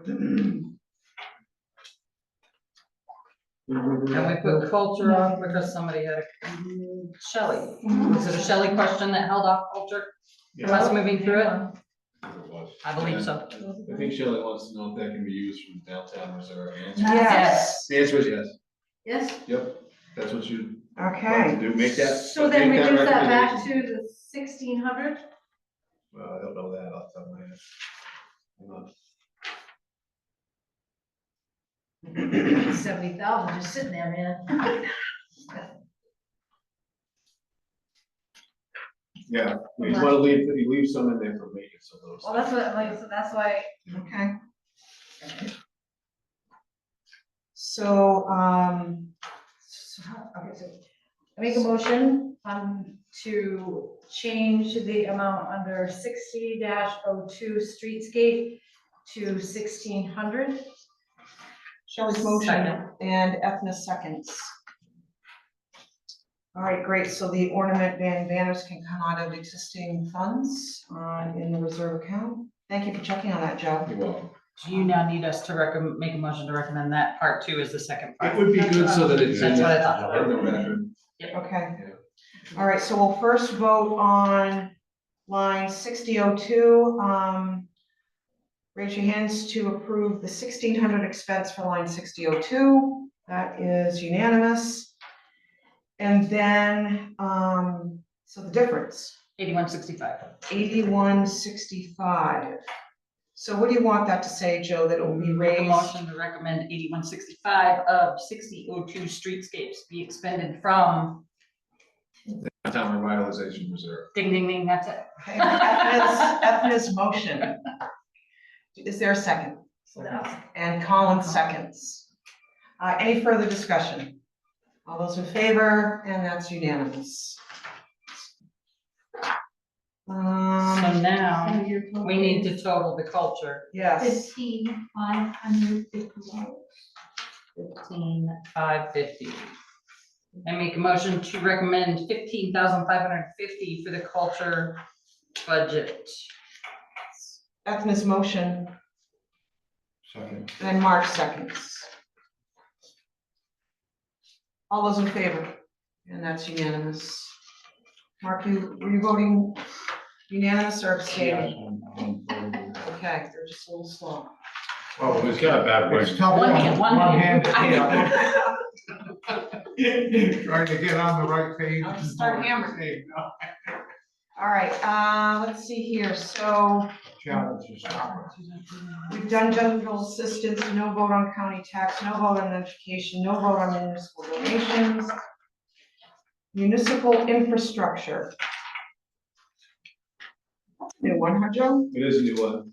The intent of this is to do a needs assessment for the town buildings. Right. Town office space, all those things, recreation facility, whatever the town needs for building, salt building. Have an engineer help us design that, or produce that report. And then from that report, generate TIF money expenses. If they qualify, some of I'm just them, saying.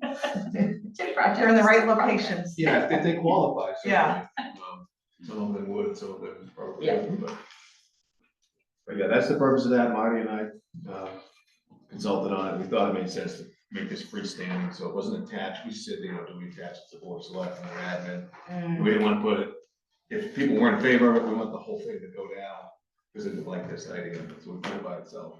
Okay, That's why it's by itself. okay, all right. Because it's, you know, with a one-time thing, it just kind of skews. Just kind of skews the budget a little bit, but yeah, if that's where you need to put it for it to make the most sense, then I get it.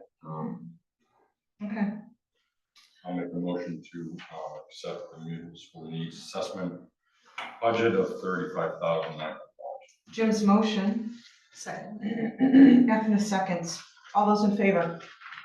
And that's unanimous. Capital purchases.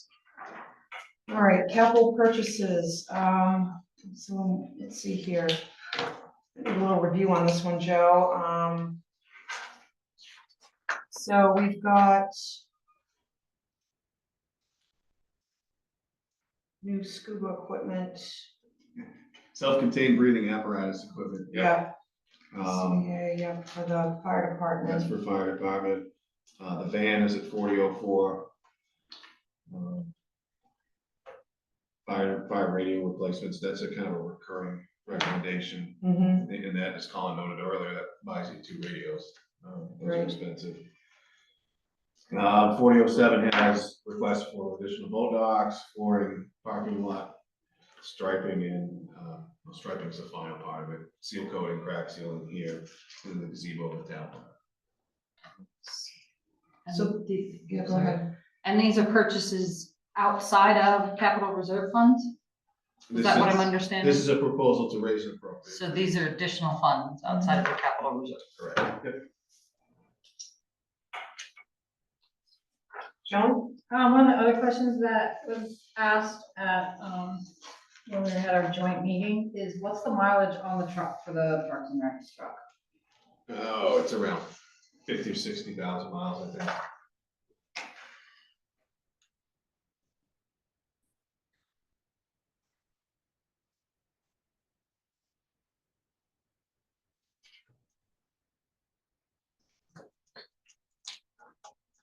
So this Parks and Rec van, how big is it? How many? 12 passenger. 12 passenger.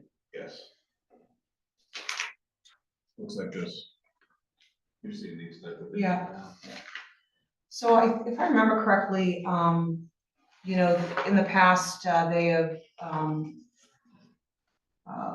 think the director said they leased a vehicle if needed, Borrow the schools. Or schools school's van. They've got, and that was a cost of $350 per use, is that right? It's close. And mileage, I think. Yeah. Plus mileage. Plus mileage, yeah. So we're talking the total was.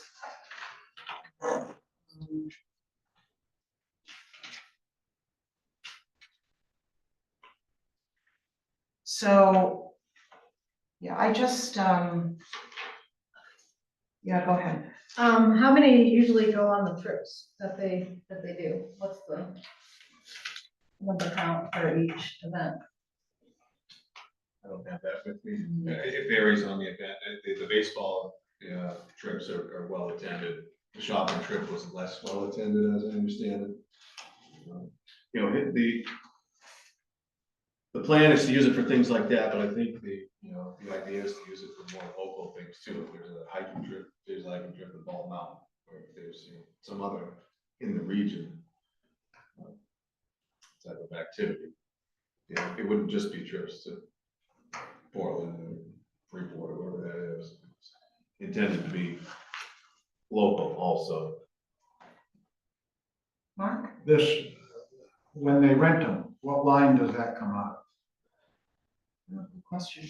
I believe he's been doing it out of programs in Parks and Rec. Okay, Most likely. I think there's few logistical problems with purchasing a van like that for Parks and Rec.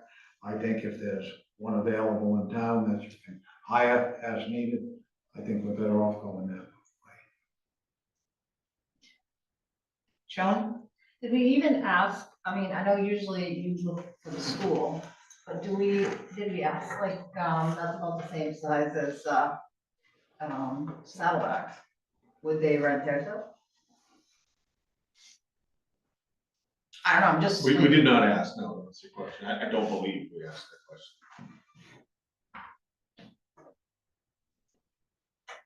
Mark? I'd like to make a motion, we delete the 61,000 for purchase of a Parks and Rec van. Mark's motion to delete line 4004 for a Parks and Rec van. I'll second that. And Shelley seconds.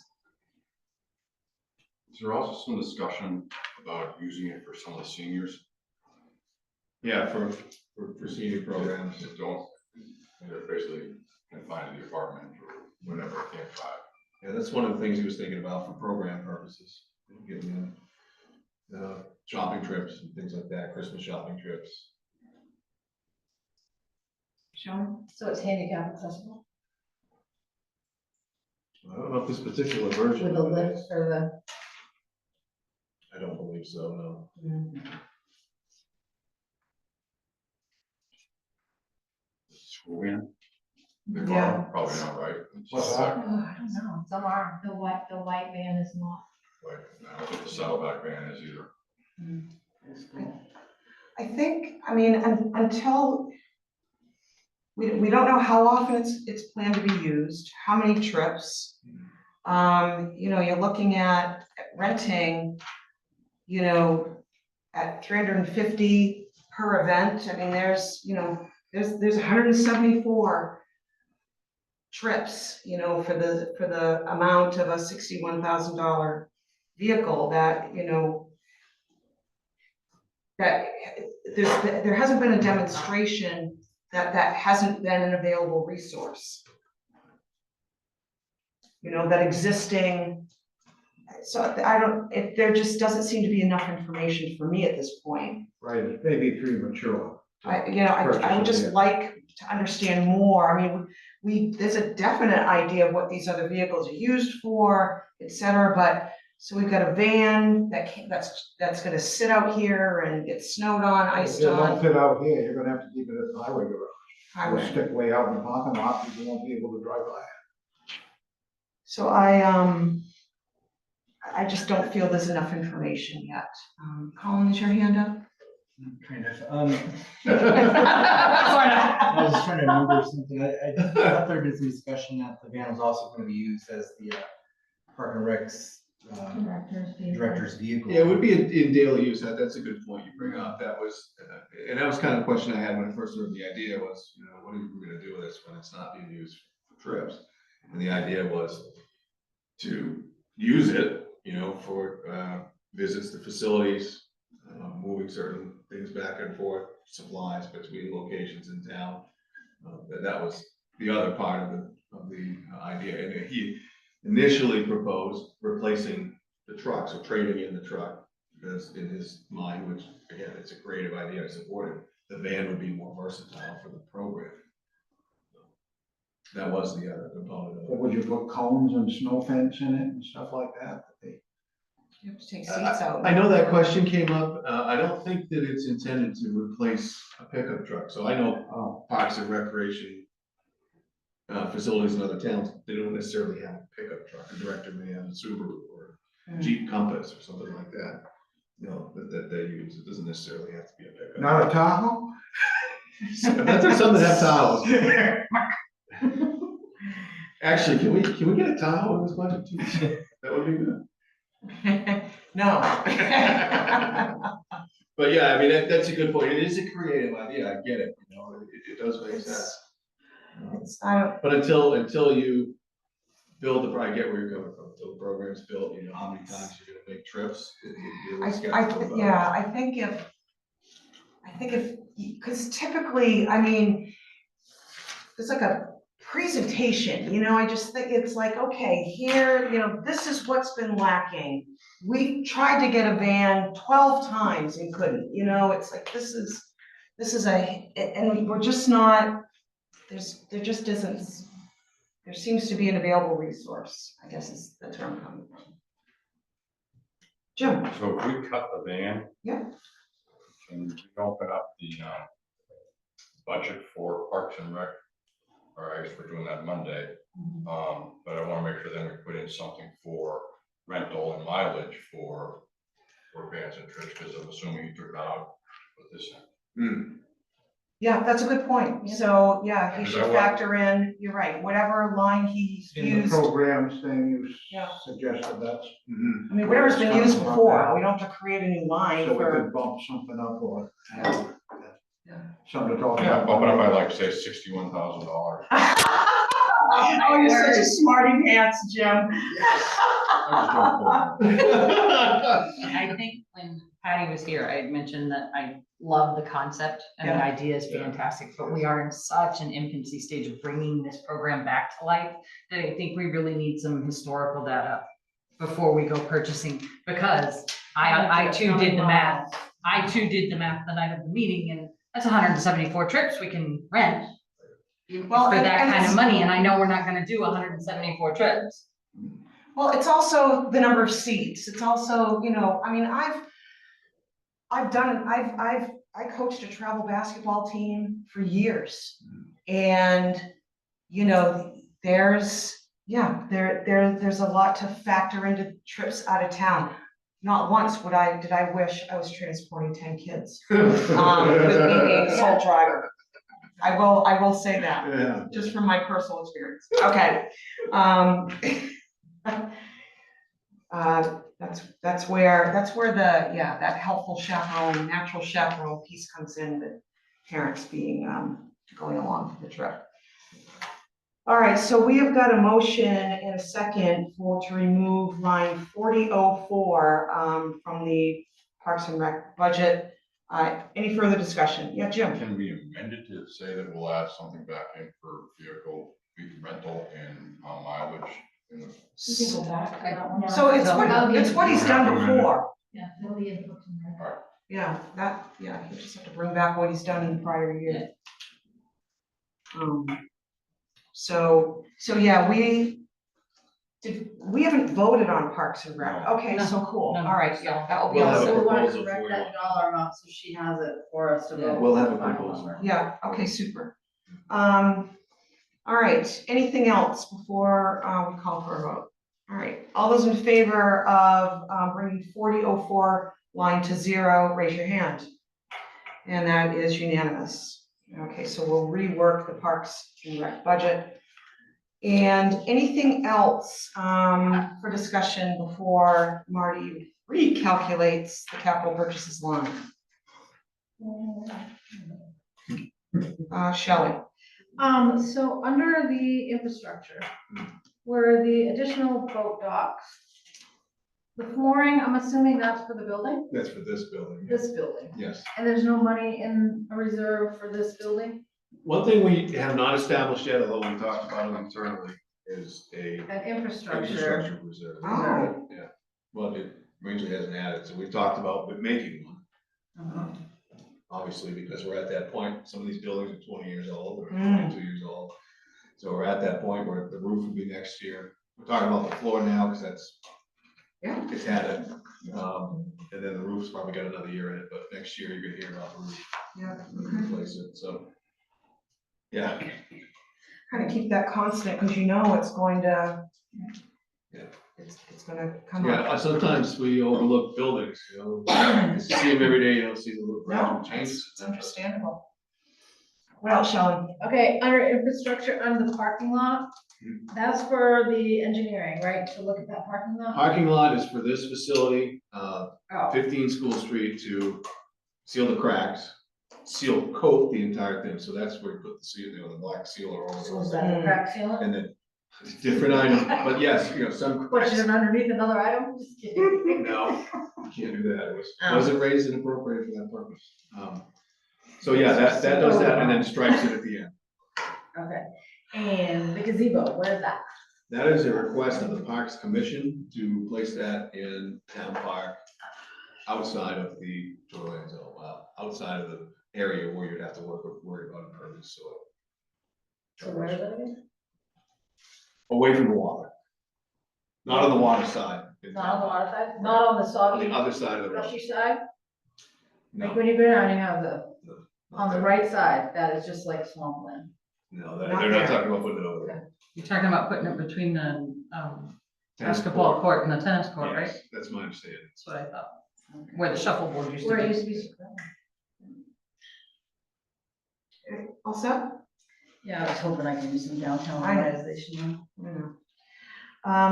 What's the revised amount, Marty, for? 175,560. Motion. I'm so sorry, 175,560. Yes, ma'am.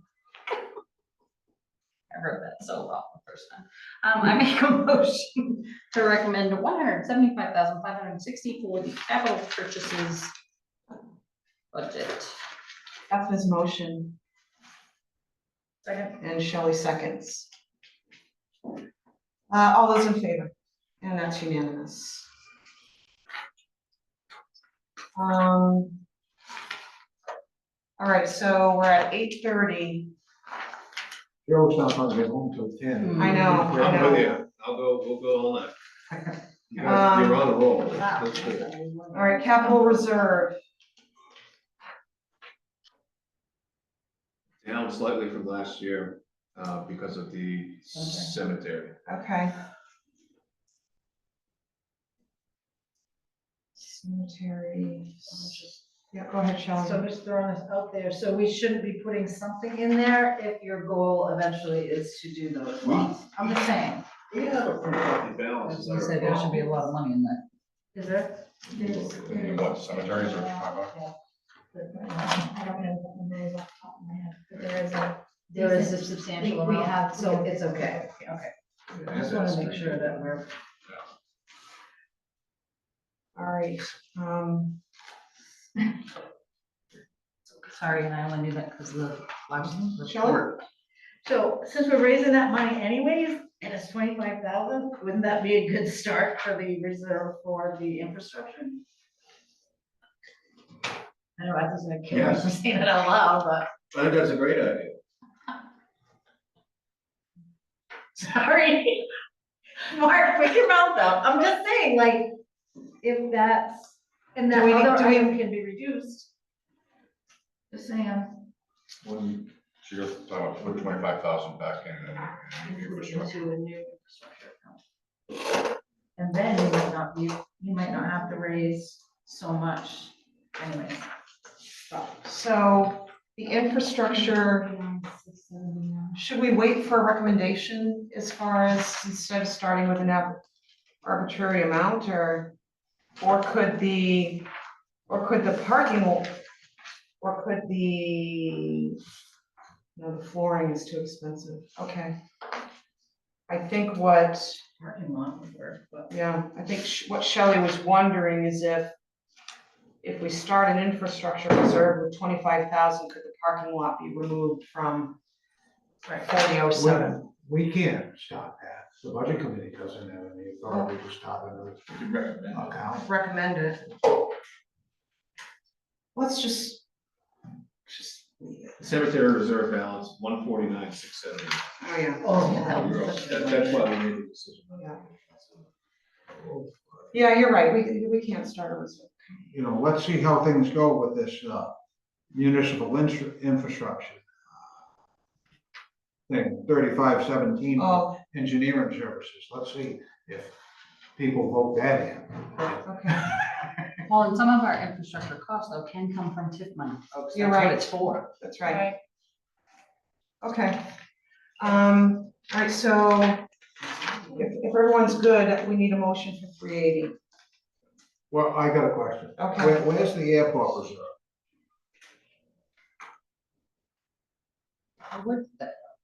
Well, nothing's raised for it this year. Current balance, 144,469. Am I reading that right?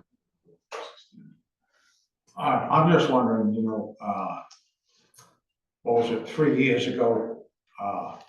We took 175,000, the selectmen voted to take 175,000 out of the airport reserve and put it towards the, money that was raised for these capital reserves, because there was a Chick Hill money put in there improperly, and it needed to come out, and, I remember Steve Gilbert was still on the selectmen, and, we didn't take it all out, because he wanted to leave a buffer, and, I think there's still, it'd be a stretch for me to remember, with, We did leave. some in. age-related cognitive decline kicking in, but, I think it was around 139,000. So, but anyway, I just bring it up now. I don't know if this is the best year to do it or not, but I really think we owe it to the taxpayers of Rangeley to give that was their money. The reason they took it out and applied towards the government was because we got a letter from the FAA saying that didn't belong in there, because that was taxpayer money, not airport money. So we left that in temporarily, and I just don't want to lose track of it, because it needs to go back to the taxpayers of the town of Range. And like I say, I don't know if this is the best year for it or not to take that out, but, I remember leaving some in. I don't, you recall the conversation? Generally, but I have to look up. Okay. yeah, I remember, I've yeah, seen a lot of numbers since then. yeah, Right, yeah. And that's why I that's right, we did. wasn't claiming I had it. Well, yeah. Yeah, okay, So you need a motion still or not? yes, So I'll make a motion of, capital reserve, $380,000. Jim's motion and Shelley seconds. All those in favor? And that's unanimous.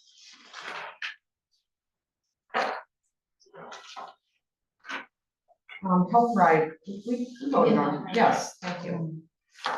Debt fund,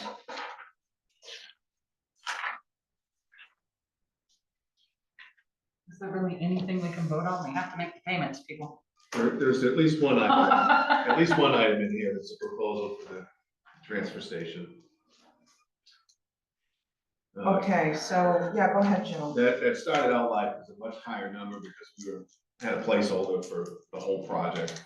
And then Marty and I looked into what a loan might cost, and we put in interest for the first year, like we would pay interest on the first year. So it's kind of the max on the whole loan. Since this was put in here, I've had a couple of other thoughts. I think I vocalized at least one of them publicly. That maybe now, at this year, we just worry about the design. Get that squared away. The question, I guess, is do you want to bother taking the loan and getting the design done, or just scratch the loan for now and then do the design? prior to taking out a loan, seems to make more sense to me. Mm, And the design, I think, was, I apologize for not having it in my fingertips, it was around 300,000. mm. Then the question would be where do you take that from?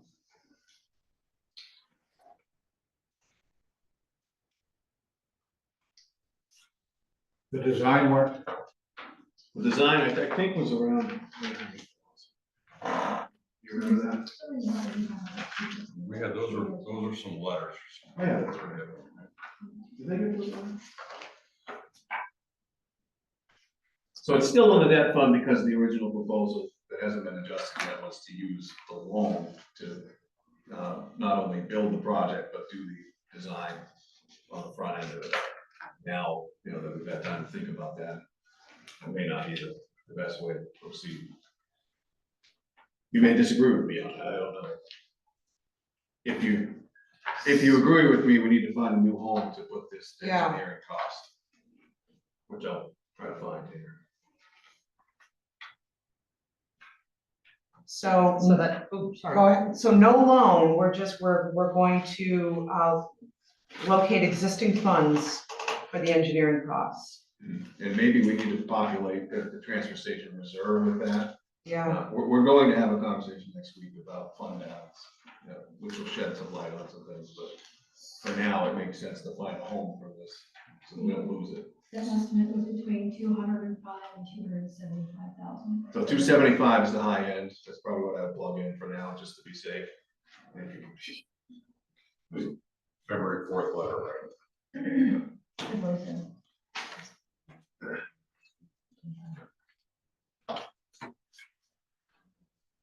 So if you put it in there's two places you can put it. You can put in capital, the one you just resolved, the capital outlay, or in the reserves. And then think about it over the weekend. Come back to but it at least Monday. get it out of here. Right, Um, you don't lose the concept.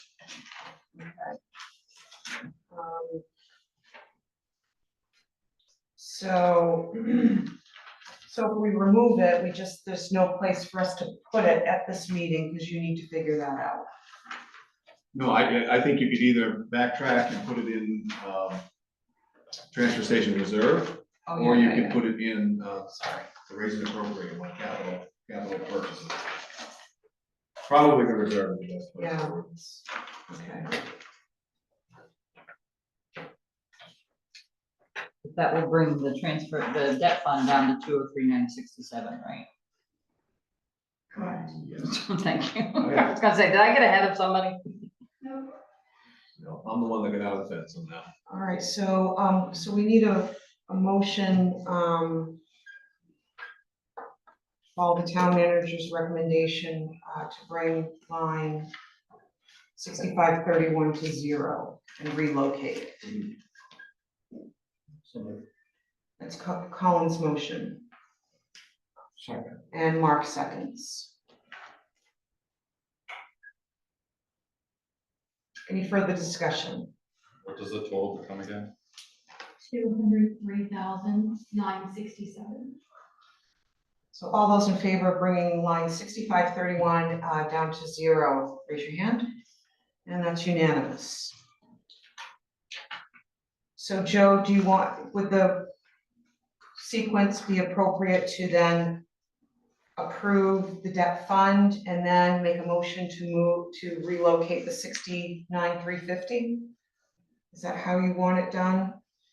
I think we abandoned the 69,350 amount Yes. because that's an interest payment on the bond. Okay, The new number that we need to tackle is 275 okay, for the engineer, that's the full engineering cost. wow.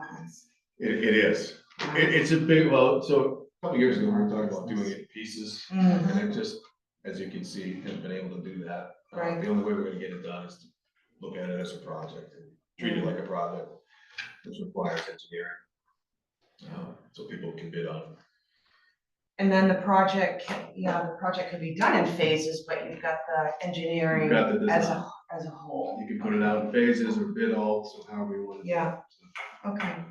All right, Can I so, interrupt one? Jim, you said you had paperwork from February 4th on that? Yes, it was handed out to us in one of the meetings, several of them. It was, See, that was the same date as The 11th. You received that in the 11th packet, if I'm not mistaken. Okay, because I didn't have that police chief's thing, which he had dated the Right, the this form was too, from so the, I didn't know if I missed it. yeah, this is packet from of the February information. 11th meeting. Okay, I'll check on that. And I'd be more than happy to email that to you as well, if you can't find it. And do we have a thing of current balances for these reserve accounts? So I'm gonna bring us back to page 67, for a vote. So we have a motion and a second for debt fund. I thought we already did. Did we already vote on No, that? not the 203,967. Not the 203,967. Okay, I didn't think so. Okay, all right. All right, so let's just, yeah, so let's do that vote. All those in favor of 203,967? There's no. I was gonna say, there's not a motion on this There's one not a either motion yet. or a second on that. We motioned in second on Deleting that it. zero. We've not done Okay, so there anything hasn't been a further. motion on this, okay, okay. I will, however, motion. Thank you. Then we make a recommendation for Colin the debt fund in seconds. the amount of 203,967. Okay, Colin seconds, all those in favor? All right, now we're done with debt fund. Okay, there was, Mark, you had a question. I was just wondering if we had a report in here somewhere that showed you the balances of the transfer of the reserve accounts, what the current balances were. We do. Somewhere, I think so, yeah, it's somewhere in this. should be dated Yeah, January. it was presented with the, All right, so, we've reached the end, all right. Oh, do we need to make a motion Capital to? reserve. Pardon? We have to go back to capital reserve and make a motion to add $275,000 to. Is that what you'd like us to do? Please, yeah, if you don't mind, that way we don't lose track of it, then you can always adjust it Monday if you want to. Okay, That way it's Make a in there. motion that we add an additional 275,000, is that the solid waste reserve? Yes, transfer station. Transfer station, well, okay, the solid waste reserve. Oh, Yeah, 65. yes. So the solid waste transfer reserve line would change to 325,000.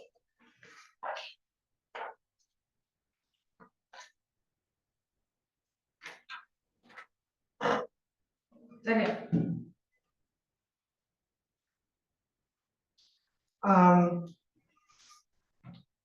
so is the current balance in the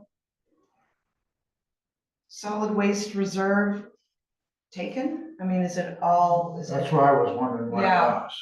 was. Is it all accounted for? I mean, it should be in the, So the balance that's a very good question, on January 31st is 215,89.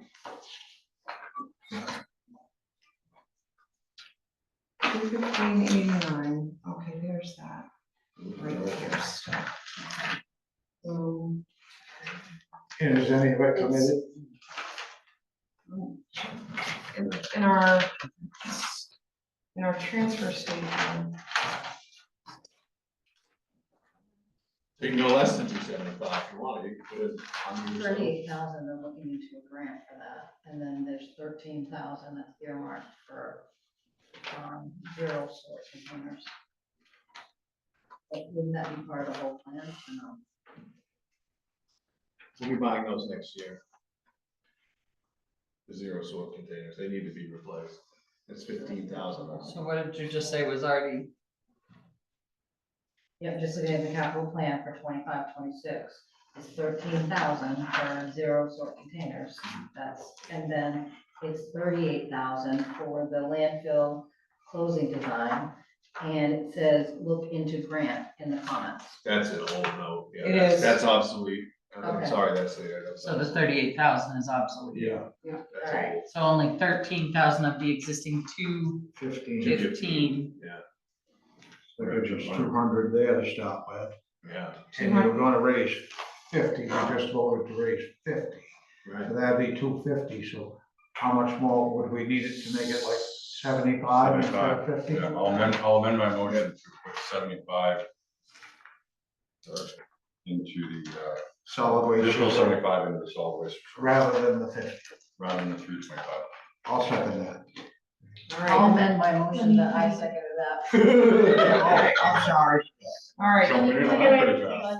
right, So so you're wanting it to, you want the solid waste reserve to be 125,000 total, or you No, want to make it 75. 75,000? 120. Because there's No, already 75 50,000. total. 75, because it's money already in it. We use 200. Right? Correct. So we need another 75 plus the existing 50 that's on that line. So 125,000 is your motion, thank you.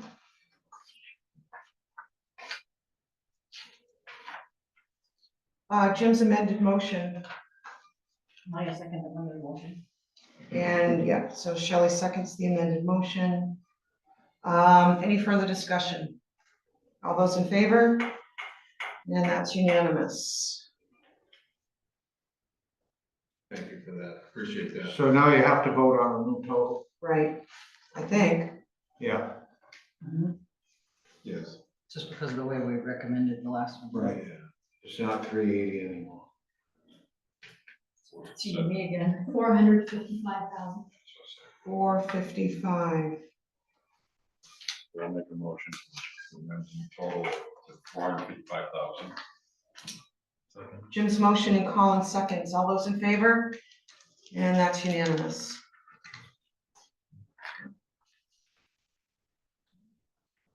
Yep, On the, page 67 for the transfers out and the debt fund, I noticed that the 2.1 million loan was taken out. That is paid out of excise. Yes, but can we just leave it in there and just leave it at a zero balance, so then it's keeping track of when that loan matures, so then the next project, so we'll have an idea of the next roads project, does that make sense? Because we did it with the other loan 3, I have one. yeah, I just.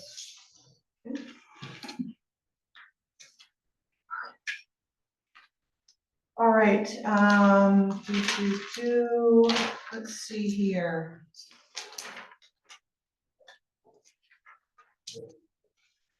Did you vote on a new total for the debt fund? with the Oh, I think we've 69? got a motion and a sec, did I not take a vote? No, with what? Yes, the 69,350, that's Oh, you took that out, and Yes. then what was Yes, the that new was total? The new total is 200. 203,967. We voted on that too. Okay. Yeah, okay, that's, yeah. You voted on that too, Bob. I thought his hand went up. Okay. Thought it was unanimous. Okay. That is, so we'll need to circle public safety building. I Did was we- just asking, why is that still showing as not recommended? You asked for an updated punch list from Mike for the fiscal 25. And I believe that was in one of the memos. I think it last was, week. That was, what was the holdup for that one? okay, so public safety building.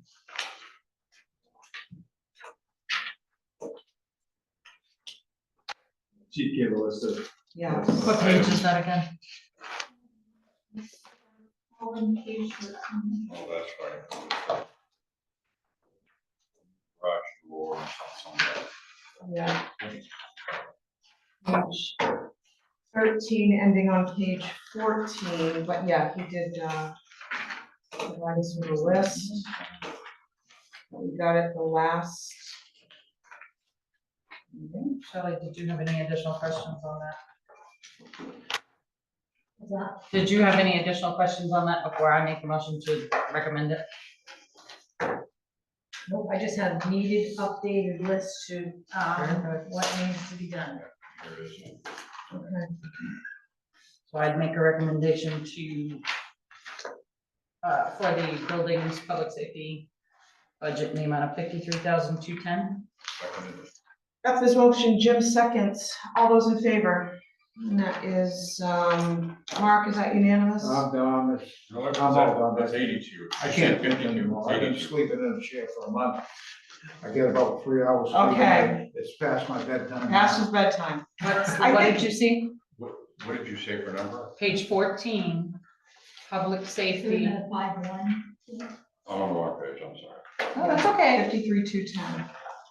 All right, Madam Chair. was Yes. it 551, so it was, 501. 501. I would say abstain.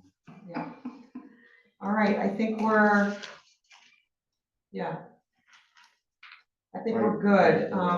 What we need to discuss, so the selectmen line, we've got the, take a look at, we've got figures that have been presented as to what other select boards, are paid. And then we'll discuss pay. And any other lingering questions at Monday's meeting. Is there anything specific that the administration can put you on Monday? Ooh, It's just 8 lingering ones, right? Pardon? Everybody's just getting 8 lingering ones, right? 1, 2, 3, 4, 5, 6, 7, 8. Standing.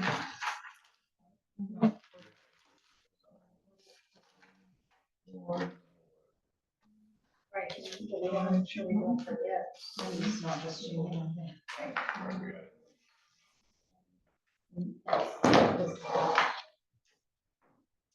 All right, need a motion to adjourn. So Second, I'll second it. All those in favor? Okay, we're done.